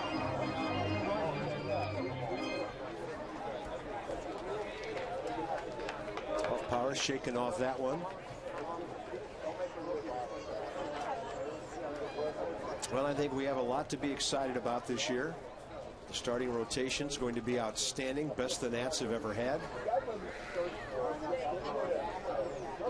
There have been some spring trainings where you might have 11 guys battling for 3 spots. Kind of nice to have 3 guys battling for 1 spot, and they're all quality guys, including a former #1 draft pick. And as Mike Rizzo said, a 2-time 19-game winner. Times are changing.